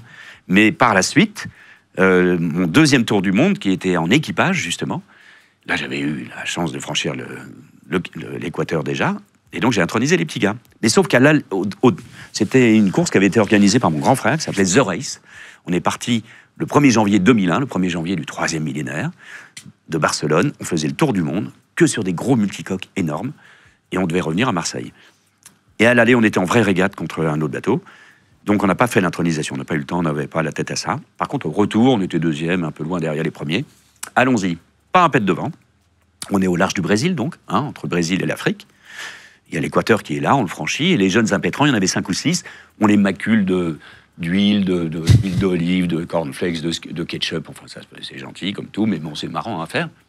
Et pour se rincer, il n'y a pas de douche à bord de nos bateaux, et puis là il n'y a pas un pet de vent, l'eau est magnifique, il y a une grande houle, il y a très très peu de vent, on a toujours les voiles en l'air, on a des moteurs éventuellement, mais on s'en sert jamais évidemment, on est en course. Et les garçons décident de mettre un boot à l'arrière, un boot c'est un cordage, le bateau est très haut, ça fait le franc-bord, donc la hauteur de la coque, ça fait pas loin de 2 mètres. Ils sautent dans l'eau tenue pour se rincer. Par la corde, hein. Par la corde, tout le monde remonte. Et puis il y en a un qui saute dans l'eau, et d'un seul coup, il lâche cette corde en question, et il dit hop, hop, hop. Et le fait de ne pas avancer, d'accord, mais ça avance toujours un bateau, même quand il n'y a pas de vent. On avance à 1 nœud et demi, et 1 nœud et demi, c'est 3 km/h, c'est déjà beaucoup pour un nageur normal. Et le voilà à 10 mètres, le voilà à 20 mètres, et je lui dis, je suis à la barre, je lui dis c'est bon, Xav, c'est Xav, mon copain. T'inquiète pas, on revient. Mais ce bateau qui fait 30 mètres de long, un mât qui fait 50 mètres ou 40, le temps d'enrouler Jennaker qui fait 1000 mètres carrés, allez les gars, au boulot, il y a Xav qui est là. Et on fait, et j'en ai des sueurs froides 20 ans après. J'appuie pas sur le fameux petit bouton qui permet de positionner sur le GPS la position. On lui balance rien à l'eau, alors qu'il faudrait mettre... Il y a plein d'erreurs. Plein d'erreurs. Pourquoi plein d'erreurs? Parce que là, on rejoint la statistique accidentogène de ce qui se passe, même en bagnole, c'est toujours quand les conditions sont calmes qu'il y a les plus gros emmerdements. C'est vrai. C'est toujours quand on arrive pas loin de chez soi, statistiquement, que le danger est le plus proche. Étonnant, c'est pas pendant les tempêtes. Eh bien, on met un temps fou et on le perd. On l'a perdu. On le voit plus. Dans la houle, comme ça, Atlantique, on est au milieu de l'Atlantique, il y a 4000 mètres de fond. Il n'a pas de gilet de sauvetage? Il n'a pas de gilet, il est à poil. Hop, et il nage et il ne nous voit plus. Il va nous dire plus tard, parce qu'on va le récupérer, qu'il ne nous voyait plus non plus. Oh, waouh! Le mât disparaît très vite, comme ça, quand on est dans l'eau avec la houle. Et enfin, on arrive à le retrouver, coup de bol à revenir dessus. Et il nous raconte qu'il avait lâché parce qu'il avait une jolie montre, comme je leur avais offert, d'ailleurs, une montre avec un système de déclenche de chez nos copains Breitling. Et au moment où il est descendu, sa montre s'est détachée, il croyait la récupérer à 4000 mètres de fond, il a lâché.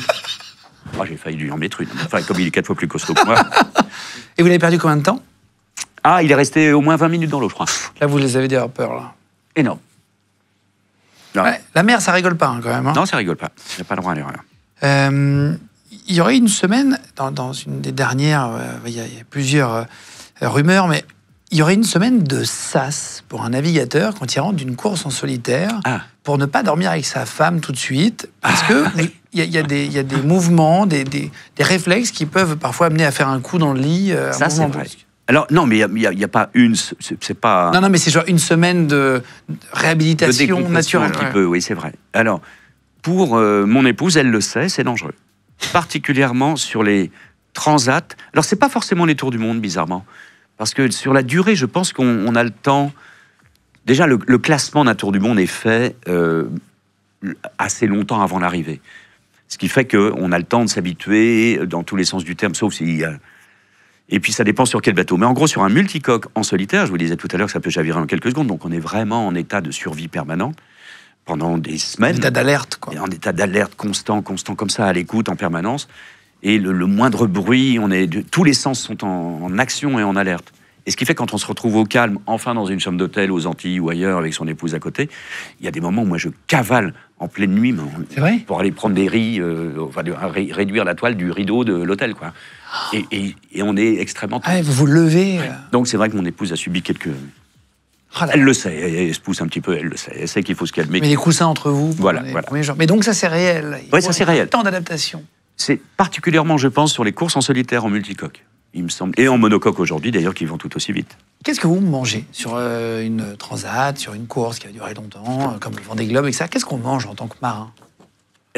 Aujourd'hui, on mange essentiellement du lyophilisé et du déshydraté. Alors, il y a deux raisons à ça, c'est que ça prend beaucoup moins de place et beaucoup moins de poids. 90% de nos aliments, il y a de l'eau dedans, donc on enlève toute l'eau. On la fabrique avec des désalinisateur, on fabrique de l'eau tous les jours. On fait tourner un moteur thermique, un petit diesel qui recharge des batteries, ou des panneaux solaires de mieux en mieux, ou des hydroalternateurs, ou des éoliennes qui fabriquent de l'énergie. Et les bateaux sont de plus en plus gourmands en énergie. Hydroalternateurs, c'est les petites hélices. Je vous écris pour les podcasts audio, si vous nous écoutez en audio, c'est les petites hélices dans l'eau. Qui est dans l'eau, exactement. Et grâce à la vitesse du bateau, c'est le meilleur moyen de recharge aujourd'hui. C'est très, très, très efficace. Comme des petites turbines inversées. Dans les petites turbines, c'est une boîte de La Rochelle qui fait ça, d'un ancien marin du Vendée Globe, justement. Qui l'a même gagné lui-même, d'ailleurs, Yannick, qui même, d'ailleurs, il me semble, il a gagné le dernier.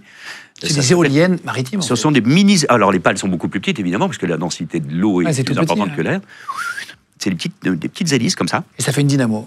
Ça fait une dynamo, exactement. Exactement, oui, comme la dynamo. La dynamo, attention, les jeunes ne vont pas savoir ce que c'est, une dynamo. Hein. C'est vrai, c'est vrai. Non, c'est vrai, eux, ils sont USB à recharger leur batterie. Une dynamo, c'est des petits moteurs qu'on mettait sur la roue du vélo pour allumer les phares. Exactement. Et ça freinait un peu le vélo. Ça freinait un peu le vélo. Et non, mais c'est vachement intéressant, justement. En montée, en santé. De savoir que pour fabriquer de l'énergie, il faut de l'énergie. Il ne faut jamais oublier ça. On pense que nos voitures électriques vont charger toutes seules. Il faut de l'énergie. La beauté de la navigation à la voile, ça sert bizarrement à utiliser une énergie pour la transformer dans une autre. Tout est énergie. Tout est énergie. Tout se transforme. On ne va pas refaire des cours de physique aujourd'hui. Non, mais on peut aussi... Mais c'est important. Je pense, mais c'est important en culture générale ou en comportement sociétal, je trouve, d'avoir vécu la difficulté de la fabrication de l'énergie et de comprendre par où elle vient. Et la dynamo est un exemple. Quand je suis sur mon vélo et que je pédale un peu plus fort pour fabriquer de l'électricité, je me rends compte qu'il faut de l'énergie. Alors que quand je vais charger mon iPhone, dans deux trous qui sont dans le mur, j'en ai rien à foutre. Alors que maintenant, dans certaines gares, vous pouvez pédaler pour recharger le vélo. Ils ont fait ça, mais c'est moins dur. Ouais. Mais c'est pas agréable non plus. Hein. Ah oui. Donc vous mangez que de l'eau, que de la nourriture. C'est pas mauvais pour le corps de pas manger de produits frais pendant 2 mois, 3 mois. C'est pas terrible, mais pas terrible. Mais c'est vrai que la première envie de nourriture en débarquant d'un tour du monde, c'est bizarrement pas du tout un morceau de viande. C'est une salade fraîche. C'est une salade croquante. C'est du maïs, de la salade, des choses fraîches. Mais les débuts du lyophilisé, je me souviens qu'en 80, la première fois que j'ai bouffé de la poudre en gros, parce que c'était de la bouffe pour chien, vraiment. Il faut, sachant que les talents de cuisinier d'un marin, c'est chauffer de l'eau, c'est tout. Hop, et on verse. Mais après, il faut savoir doser. Et si on met trop d'eau, c'est trop liquide. Si on n'est pas assez, c'est pas assez hydraté. Il faut savoir doser et être patient. Il faut impérativement attendre que la réhydratation se fasse. Mais en 86, voilà, je me souviens, à Route du Rhum 86, première fois que j'avais des produits lyophilisés ou déshydratés, je ne sais plus. Dégueulasse. C'est la même chose, non, lyophilisé, déshydraté? Non, c'est pas la même technique. D'accord. Parce que pour moi, lyophilisé, c'était déshydraté. Non. On enlève l'eau du produit. Oui, mais la manière de le faire n'est pas la même. Et je ne sais pas du tout comment. Vous êtes marié? Oui. Et vous avez combien? 4 enfants? 4 enfants. Est-ce que ça a été dur, une vie de couple, quand on est marin ou quand on est navigateur et qu'on part à l'aventure? Ça dépend du couple, ça dépend de l'épouse ou de... Non, mais pour vous, vraiment... Ça dépend de la personne qui s'éloigne. Pour moi, non, parce que j'ai cette chance énorme d'avoir une femme parfaite, voire même mieux. Mais en gros, la difficulté pour mon activité est la même pour tous les métiers d'absence. Les pilotes de ligne, les marins au long cours, les pêcheurs, tous les gens, hommes ou femmes, qui s'éloignent de leur foyer, pour une durée indéterminée parfois. C'est vrai que dans mon cas, c'est assez indéterminé. Globalement, pilote de ligne, il sait à peu près quand il va rentrer, normalement. Vous, c'est à quelques semaines près, parfois. Bah, nous, c'est à quelques semaines ou pas du tout. C'est ça tout le débat, quoi. Il y a un peu de danger, mais il y a d'autres métiers d'absence tout aussi dangereux. Des marins pêcheurs en mer du Nord, c'est pas simple non plus. Militaire, il y a pas... Voilà, exactement. Mais vous dites un au revoir spécial quand vous partez sur une course? Non. Non, mais toute la beauté des métiers d'absence, je trouve, et je l'ai vécu avec mon père, évidemment, c'était de mettre en valeur le retour. Tout l'intérêt des départs résidait dans le retour. Et ça met de la valeur à redécouvrir ou à réapprécier plutôt que de rester tout le temps au même endroit. Par contre, ça met plus de difficultés sur la personne qui reste, homme ou femme. Pour gérer les enfants? Pour gérer les enfants, 4 la enfants famille, oui, c'est du taf. Pendant 4 Et on mois. s'aperçoit qu'on a beaucoup plus d'autorité, par exemple, en n'étant jamais là. Parce qu'il suffit qu'on revienne et de froncer les sourcils une fois et ça marche. Alors que d'être tout le temps là et de répéter tout le temps arrête, mange ta soupe ou arrête, ça. Ça marche pas. Donc ça, c'est vrai que... Enfin, ça marche pas. En tout cas, ça rend la difficulté plus importante pour ceux ou celles qui restent. Comment on vit le retour quand on retrouve sa femme au bout de 3 mois et demi? Elle vient vous voir, vous fait signe au loin? Alors, j'ai heureusement eu la chance, j'ai la chance d'avoir une femme qui n'est pas du tout groupie. Non, mais sans être groupie. Oui, mais c'est quand même un point de départ important. Donc, c'est jamais la première à être sur le ponton, en gros. Elle est toujours dans la foule, cachée. Enfin, la foule, s'il y a du monde. Mais elle est... Au Vendée Globe, il y a beaucoup de monde. Hein. Voilà. C'est des millions de personnes Alors, sur plusieurs jours. On peut pas mais elle n'est pas la première à être absolument sur le bateau. Jamais. Elle est cachée dans un coin, elle sait se faufiler, elle passe par un bout du bateau et je sais qu'on va se retrouver planqué dans un coin. Non, il n'y a pas d'exubérance et tant mieux. Il n'y a pas de... Alors, ceci dit, je ne reproche pas du tout au fait de montrer la joie partagée, hein. Mais c'est sympa de chacun le vivre vit moment comme il pour veut. nous, quoi. Et quand vous retrouvez votre femme, le premier soir, à chaque fois, vous avez un petit rituel, vous faites un plat, vous lui racontez Non. C'est pas une habitude avec Non, elle? bizarrement. Je rentre du boulot. C'est vrai? Ouais. C'est assez étonnant. Il n'y a pas... Alors déjà, on a eu l'occasion de partager les quelques moments importants via les médias et des choses comme ça. Les moments tout aussi importants qu'on n'a pas partagés, on va pouvoir le faire. Mais je suis un peu... Même pas dans le détail au retour, d'ailleurs, bizarrement, qu'on évoquait tout à l'heure. Ça dépend, mais là, c'est difficile de résumer. Mais il y a forcément plein de choses à se dire. Mais le plus important, c'est pas moi qui vais raconter ce que j'ai fait. C'est elle. Mais c'est elle qui va raconter ce qui se passe.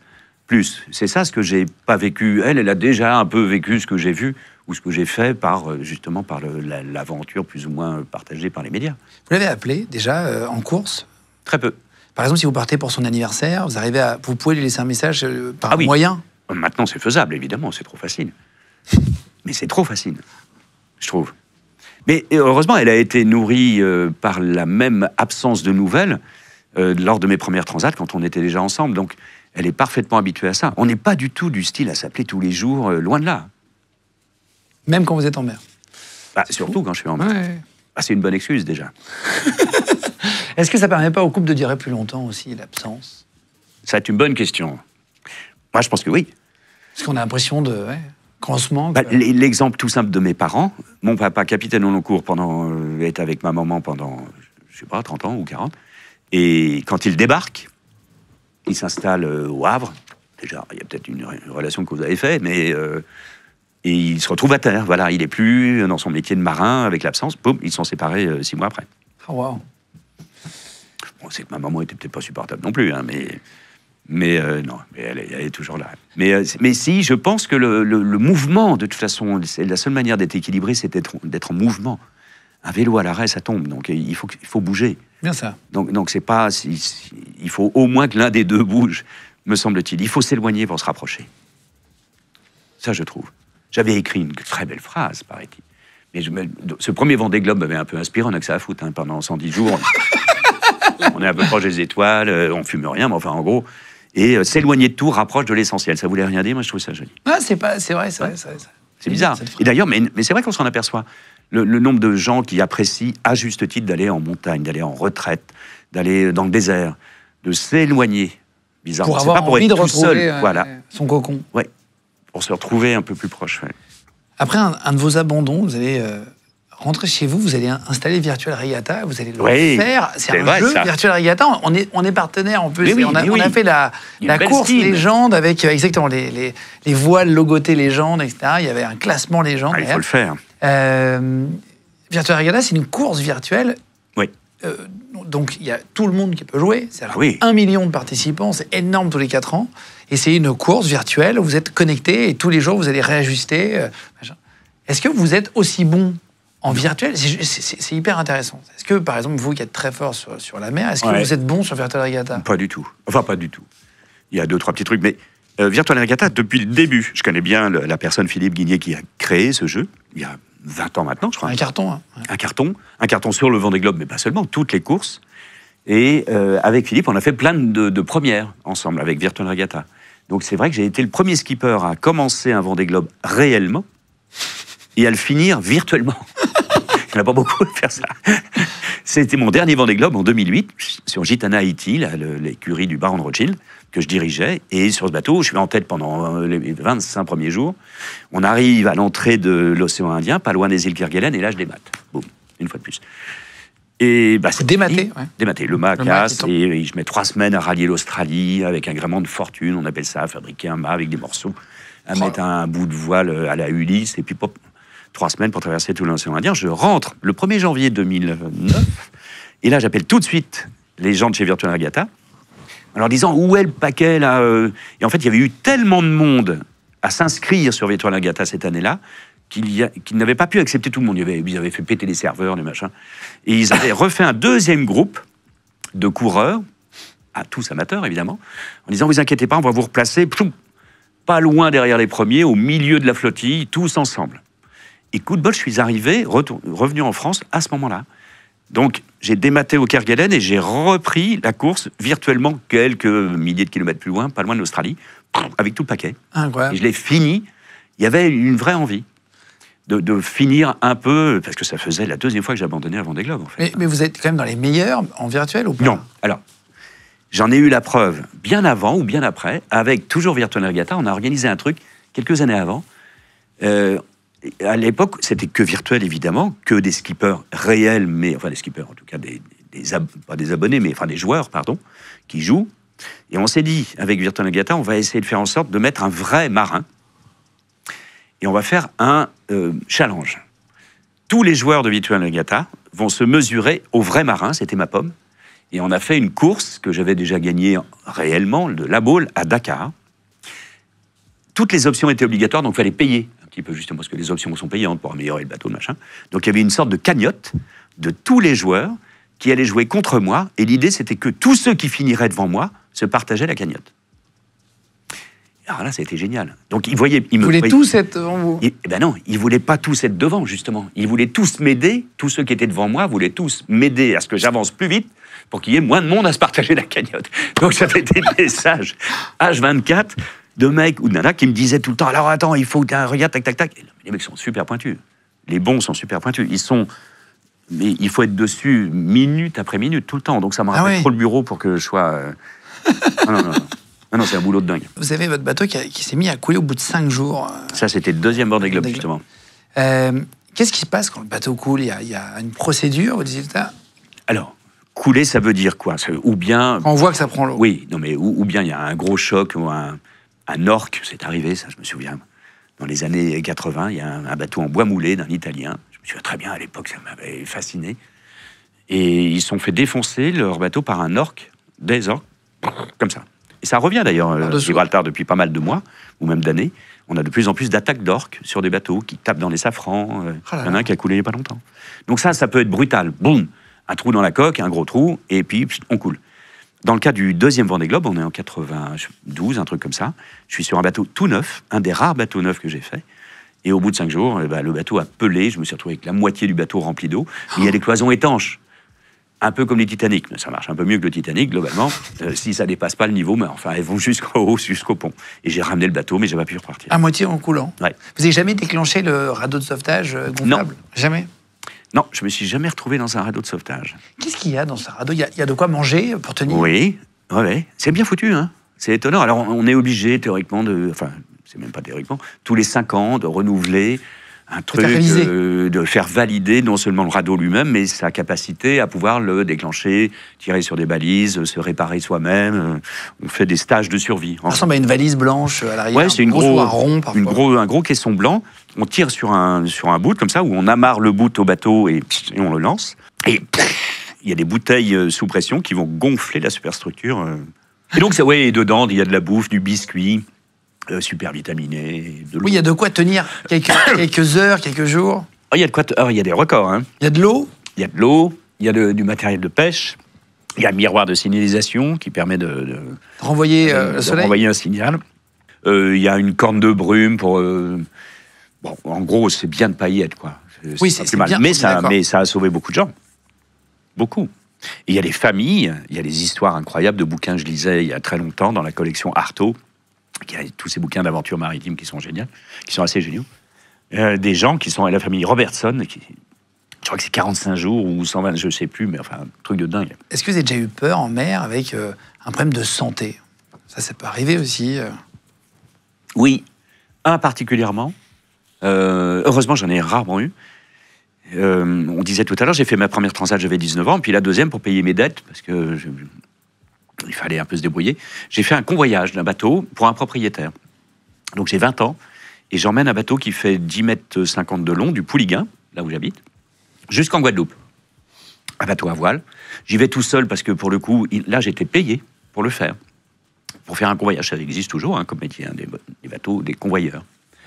Et entre Madère, donc je me suis arrêté à Madère une première fois, entre Madère et les Canaries, et les Antilles, pardon, au beau milieu de l'Atlantique, vraiment au beau milieu, tout va bien, je suis tout seul sur un bateau, j'ai un petit sextant, il n'y a aucune radio là, il n'y a pas de contact particulier, on est donc en 1980. À bord de ce bateau, j'emmène tout le déménagement de ce propriétaire, parce qu'il s'installe en Guadeloupe. Il y a plein de bouquins, plein de trucs, j'arrête pas de bouquiner dans tous les sens. Enfin. Il y a entre autres un énorme bouquin, une Bible, la Bible des navigateurs un peu des années 60, de l'école de voile des Glénans. Les îles des Glénans, c'est là où a été créé par le père des Joyaux, entre autres, d'un grand marin français. Et puis je bouquine, voilà. Et un matin, en plein milieu, je me mets à vomir, à avoir des douleurs abdominales, des maux de tête, je transpire de partout. En plein milieu de l'Atlantique, ça fait 15 jours que je suis parti. Je vais vite fait voir ce bouquin des Glénans dans lequel je sais qu'il y a tout un chapitre médical. Alors, symptômes, maux de tête, douleurs abdominales, vomissements, crise de l'appendicite. Ça peut être dangereux. C'est rien sur Terre. Ben voilà. C'est dangereux. Et là, je suis au milieu de l'Atlantique. Ça fait 15 jours que je suis parti. J'ai pas de moteur, pas de radio, pas de bras, pas de chocolat, rien. Et je vais mettre 15 jours à aller aux Antilles. Donc, 15 jours avec une crise d'appendicite. Donc, je me dis, c'est pas terrible. Et puis après, je suis. Alors, bon, en cas d'inflammation, péritonite, patacouffer, bon, là, pas bonne nouvelle. Donc là, j'ai 20 ans. Je suis tout seul au milieu de l'Atlantique sur un bateau. Et je sais que je vais crever, quoi, a priori. Parce que c'est trop long, 15 jours, une appendicite. Oui, je vois à peu près. J'ai entendu parler d'appendicite. Enfin, ça. Et donc là, je décide je faisais un journal de bord un peu en bande dessinée, souvent sur mes premières transats. Donc là, j'écris mon testament, en fait. Tout simplement. Oh là là. Et un graphologue s'en donnerait à cœur joie si je l'avais gardé avec moi, ce truc-là. Mais bonjour papa et maman, voilà, je vous explique, je suis en plein milieu, je pense que j'ai une crise d'appendicite, si je suis plus à bord du bateau. Et là, et puis je commence à déchirer les feuilles de papier, à les placarder dans le petit bateau, avec du scotch, en disant bonjour, je m'appelais Loïc Perron, peut-être que je suis plus à bord de ce bateau, mais je crois que j'ai eu une crise d'appendicite à Cadac. Là, je prépare un Opinel près de la petite gazinière en me disant, au pire, je vais m'ouvrir, ça va peut-être me soulager, mais un truc de dingue. Bon. Et puis, une journée se passe. Le lendemain matin, je suis en meilleur état, un cargo, rarissime à l'époque, mais on en voit de plus en plus, enfin quand même, un petit cargo qui arrive en face de moi. Il s'appelle le Centauro. Je me souviens très bien de ça, ça fait 40 ans. Le Centauro, italien. Là, j'ai une radio, toujours pareil, la petite VHF qui permet un petit toki. Bonjour, voilà, et j'ai plus de bouffe, parce que j'avais pas de vent, pas de moteur, c'est 20 jours que je suis sur l'eau, faut aimer plus ça rien à manger. Même. Et donc, j'appelle en disant bonjour, est-ce que par hasard vous pourriez me ravitailler un petit peu ? Et puis, j'ai peut-être un autre problème, est-ce que vous auriez des antibiotiques ? C'était marqué dans le bouquin. Les antibiotiques peuvent enrayer éventuellement une crise d'appendicite, paraît-il. Et les mecs vachement sympas, ralentissent, font le tour, parce que c'est un cargo, ça met une inertie, ils mettent 20 minutes à ralentir. J'arrive à côté d'eux, et là, ils me parlent en italien. Eh bambino, machin, ils balancent de la bouffe, des spaghettis d'1,50 m de long, des fruits, de la morceau de barbac énorme, tout ça, ça tombe. Et ils me disent, du lait, je me souviens, et les antibiotiques sont dans le package de lait. Je vérifie pas, boum. Et là, Cornélien, qu'est-ce que je fais? À bord de bateau, de cargo, il n'y a pas de toubib, il n'y a rien. Il n'y a que sur les paquebots éventuellement qu'on peut se faire repérer, mais c'est tout. Donc là, c'est Cornélien, parce qu'il me reste à peu près 10 jours pour aller aux Antilles.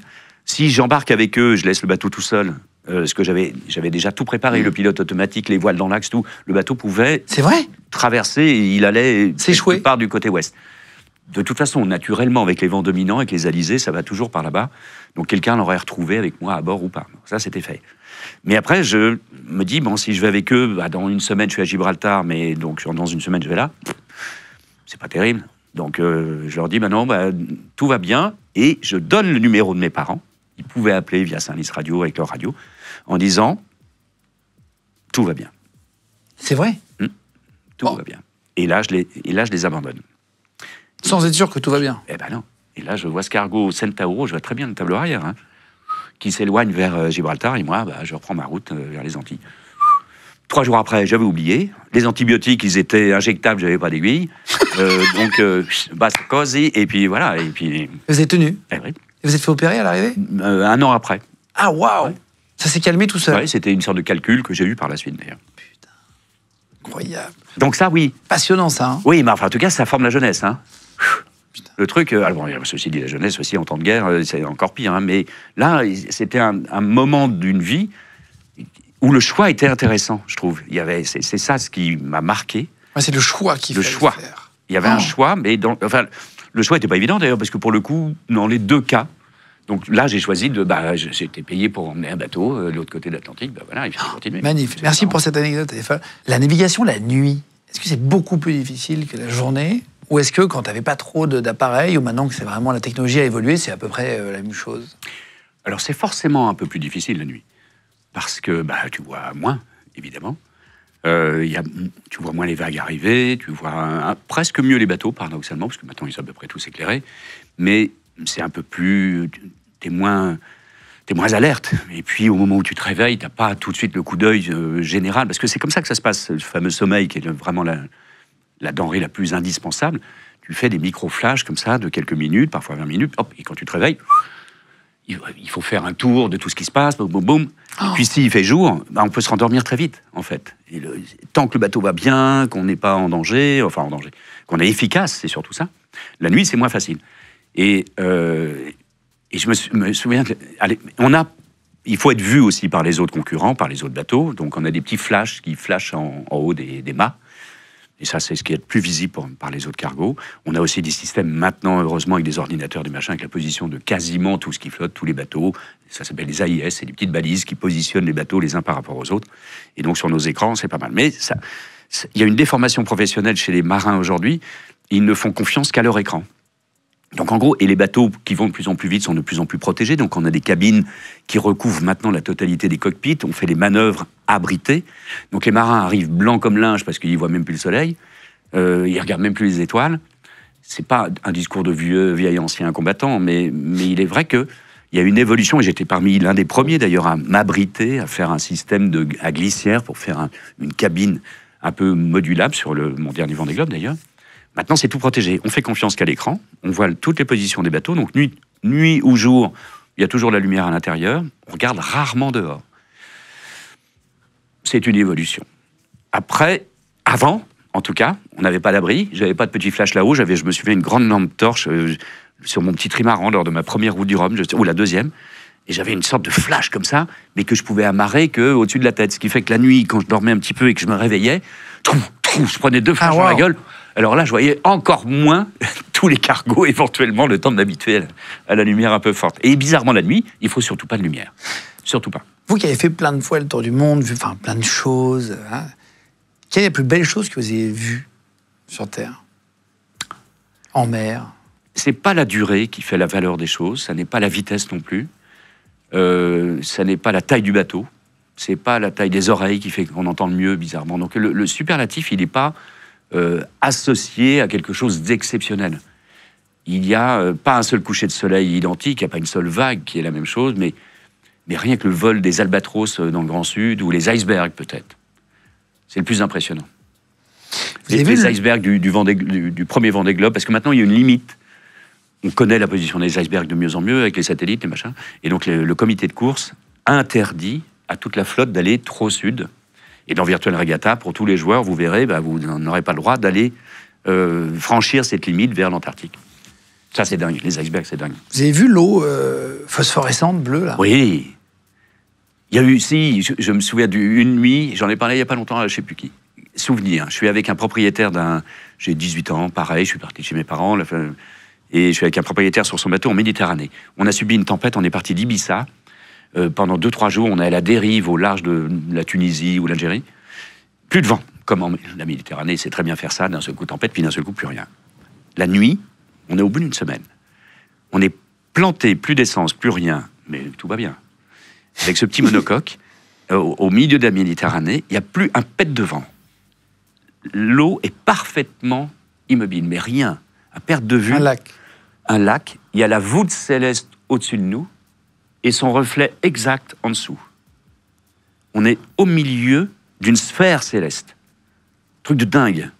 Et là, je me souviens très bien de ça. J'ai une petite lampe à pétrole, au minimum, et je lis du Zola, Les Rougon-Macquart. Je ne sais plus quoi, la Somme, enfin, je ne sais plus si c'est... Et d'un seul coup, un souffle énorme juste à côté, en pleine nuit. Alors, la lampe à pétrole tombe, je l'éteins, machin, Des globicéphales, sont des gros mammifères marins, des mini-cachalots en gros, qui s'amusent à passer sous le bateau, comme ça, par 3. Ils sont 3 gros mâles, et puis les petits qui sont plus loin. Et l'eau est totalement phosphorescente. Oh, wow. C'est Avatar, le truc. Oh là là. Mais vraiment, on est au milieu d'une sphère, et il y a des... Et ça brille de partout, des gros machins qui passent sous le bateau. Ils vont se mettre là-bas à 100 mètres. On les entend incroyable. Souffler. Ils se retournent, et ils reviennent. Et... Souvenir dingue. Ça, c'est dingue. Ça, c'est un des plus beaux trucs. C'est vrai que c'est bien que je m'en souvienne. Ouais, c'est bien. En 2014, vous allez être élu marin de l'année, c'est ça? Parce que vous allez battre le record de la route du Rhum. Ah, oui. Vous ne deviez pas la faire. Oui. Vous aviez même plus de 50 ans et vous y repartez. Qu'est-ce qui se passe? Terminé. Ça, c'était une belle histoire, c'est vrai. Du multicoque en solitaire, j'en ai fait pendant des années. Et j'ai arrêté en 2002, lors d'une route du Rhum catastrophique, où mon bateau s'est cassé en deux. Et je me suis retrouvé agrippé sur un filet suspendu à un cargo par des marins qui sont venus me sauver. Enfin, une histoire un peu, pas MacGyver, mais un peu une aventure. Et depuis 2002, donc je voulais plus faire de multicoque en solitaire, qui était la cause de mes nombreux cheveux blancs, et d'un stress assez conséquent depuis une vingtaine d'années. 2002. Par contre, je continue à faire du solitaire en monocoque, des Vendée Globe, des choses comme ça. On est en 2014, et à l'époque, je veux faire cette route du Rhum, et je vous en ai parlé tout à l'heure, au début de l'émission, sur un tout petit trimaran jaune, en hommage au premier vainqueur de la route du Rhum, qui avait gagné cette toute première route du Rhum, 98 secondes avant le vainqueur, sur un tout petit trimaran jaune de 12 mètres. Et en hommage à ce monsieur, qui s'appelait Mike Birch, qui a été mon maître Jedi. J'ai navigué pendant des années avec ce premier vainqueur de la route du Rhum, qui m'a appris à être plus roseau que chêne, si on connaît un peu la fable. Complice, voilà. Et ne serait-ce que par mon gabarit, j'ai intérêt à faire ça, mais entre autres, c'est une bonne école pour faire en sorte de ne pas chavirer. Je suis l'un des rares marins à n'avoir jamais chaviré en multicoque, enfin voilà. Et donc 2014, je prépare cette route du Rhum en hommage. J'ai trouvé le sister ship de ce petit bateau jaune. Je suis en train de le repeindre tranquille. J'ai envie de faire cette route du Rhum. Quelques mois avant, un coup de fil, je suis sur mon petit bateau jaune en Bretagne, en train de faire une qualification. Il y a 2000 km à faire pour se qualifier en solitaire sur son bateau avant une transat. Et je suis en train de partir de Bretagne sur mon petit trimaran. Le bonheur. Ça fait 6 mois qu'on prépare ça. Je suis en train de faire la Coupe de l'Amérique en même temps. Enfin voilà, tout va bien. Et là, un coup de fil. Et c'est un copain, le chef de Banque Populaire, le team Banque Populaire, dont le skipper est Armel Lecléache, qui est un grand skipper, qui prépare ce Vendée Globe, avec qui on se connaît bien parce qu'on a battu le trophée Jules Verne quelques années auparavant sur le plus grand trimaran du monde ensemble. Et là, il me dit, on a un emmerde. Armel s'est blessé, il faut que tu le remplaces. Donc, la photo du moment, c'est j'ai 54 ans, ça fait 12 ans que j'ai pas fait de multicoque en solitaire en course, en tout cas. Non, merci. Et surtout, il me demande de le faire sur l'un des plus grands trimarans du monde, qui n'est pas du tout prévu pour un solitaire, qui est un bateau qui a été construit pour 12 personnes. Donc, hors de question. Je vais la faire très courte parce que ça va être un peu long sinon, mais l'histoire est sublime. Globalement, il arrive à me convaincre. J'arrive à me convaincre, surtout. Parce que c'est surtout ça. On fait un peu de nave, je vais faire de la qualif, et puis 3 mois après, je gagne enfin la route du Rhum, que j'avais, je sais pas, j'y ai participé 7 fois. en 20 ans et je l'avais jamais gagné. Et je la gagne enfin, alors que c'était plus du tout ni même un espoir, ni même une envie, ni même... Donc c'est pour ça, il ne faut jamais insulter l'avenir. Et vous battez le record, non?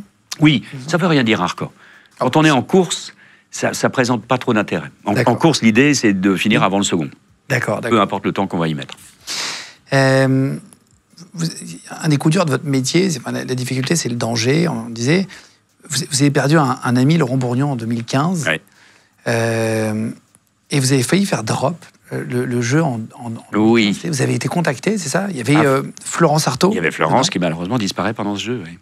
Et vous avez contacté plusieurs personnes et je ne sais plus à l'époque pour quelle raison je ne pouvais pas, mais enfin voilà, mais ça c'est le destin est comme ça.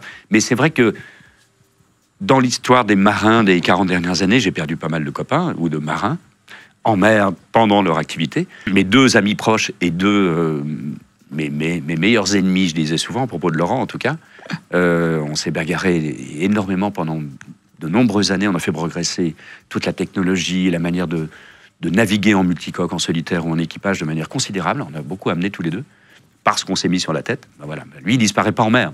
Enfin, en mer, il disparaît sous l'eau, malheureusement.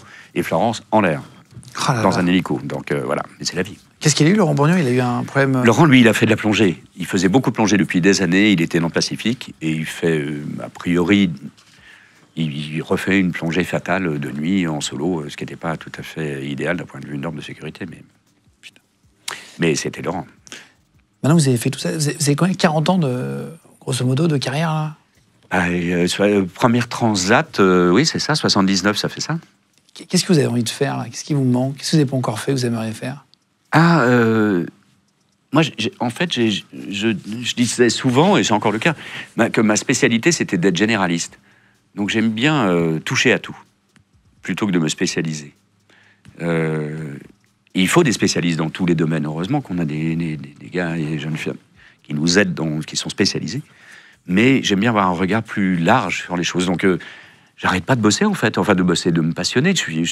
Je conseille un chantier naval qui fabrique des gros catamarans qui s'appelle Gunboat, des catamarans de croisière qui sont fabriqués comme nos Formule 1. Je préside un comité stratégique chez CDK, qui est l'un des chantiers qui fabrique tous les bateaux de course en Bretagne, dont les 4 derniers vainqueurs du Vendée Globe. J'aime bien me passionner pour plein de choses. Je fais des chapeaux, pour Lacoste, j'avais dessiné des montres, des chaussures, j'aime bien dessiner, créer, piloter. Faire plein de choses, quoi. Faire plein de choses. Des avions, des hélicos, des bagnoles. Et il y a un endroit, vraiment, dernière question, vous n'avez pas pu encore faire, vous aimeriez voir? Ah oui. Alors, à un moment, c'était l'espace.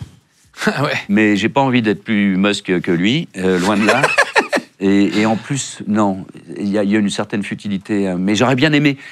à un moment, j'aurais imaginé une transat interstellaire, poussée par les photons. Enfin voilà, c'était un roman que je voulais pas écrire, mais en tout cas, il y avait une idée. Et puis, ça me passionne un petit peu moins. J'aurais aimé faire un tour du monde en croisière en famille. En fait, j'en rêve depuis toujours.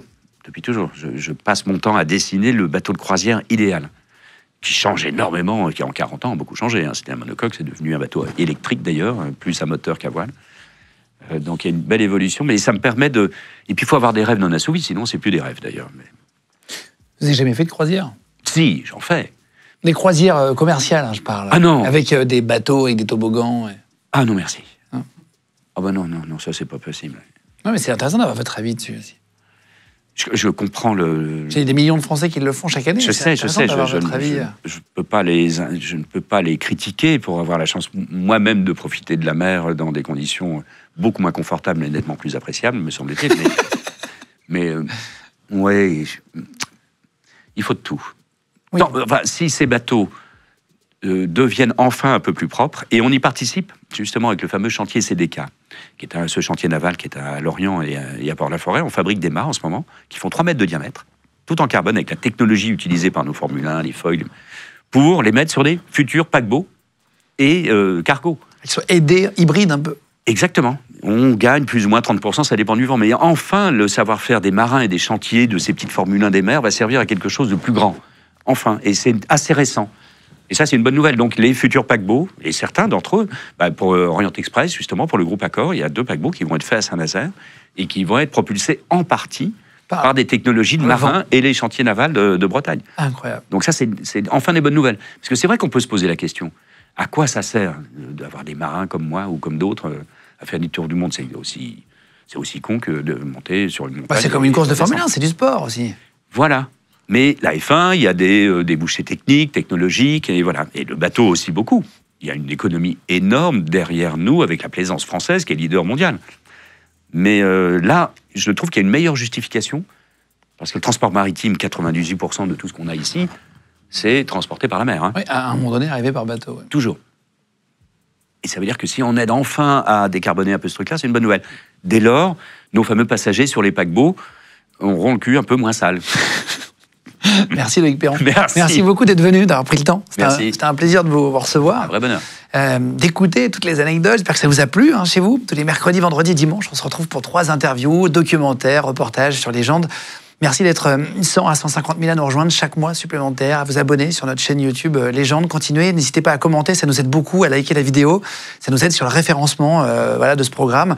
Et plus on est nombreux, plus on peut avoir d'invités, plus on est puissants tous ensemble. Donc voilà, merci à vous tous. Merci de nous écouter aussi en podcast audio, de faire de Légende le premier podcast de France. Sur Spotify, sur Deezer, sur Google Podcast, Apple Podcast. Merci 1000 fois à toute l'équipe d'avoir préparé l'émission. On se retrouve pour la prochaine vidéo très bientôt sur Légende. Salut tout le monde.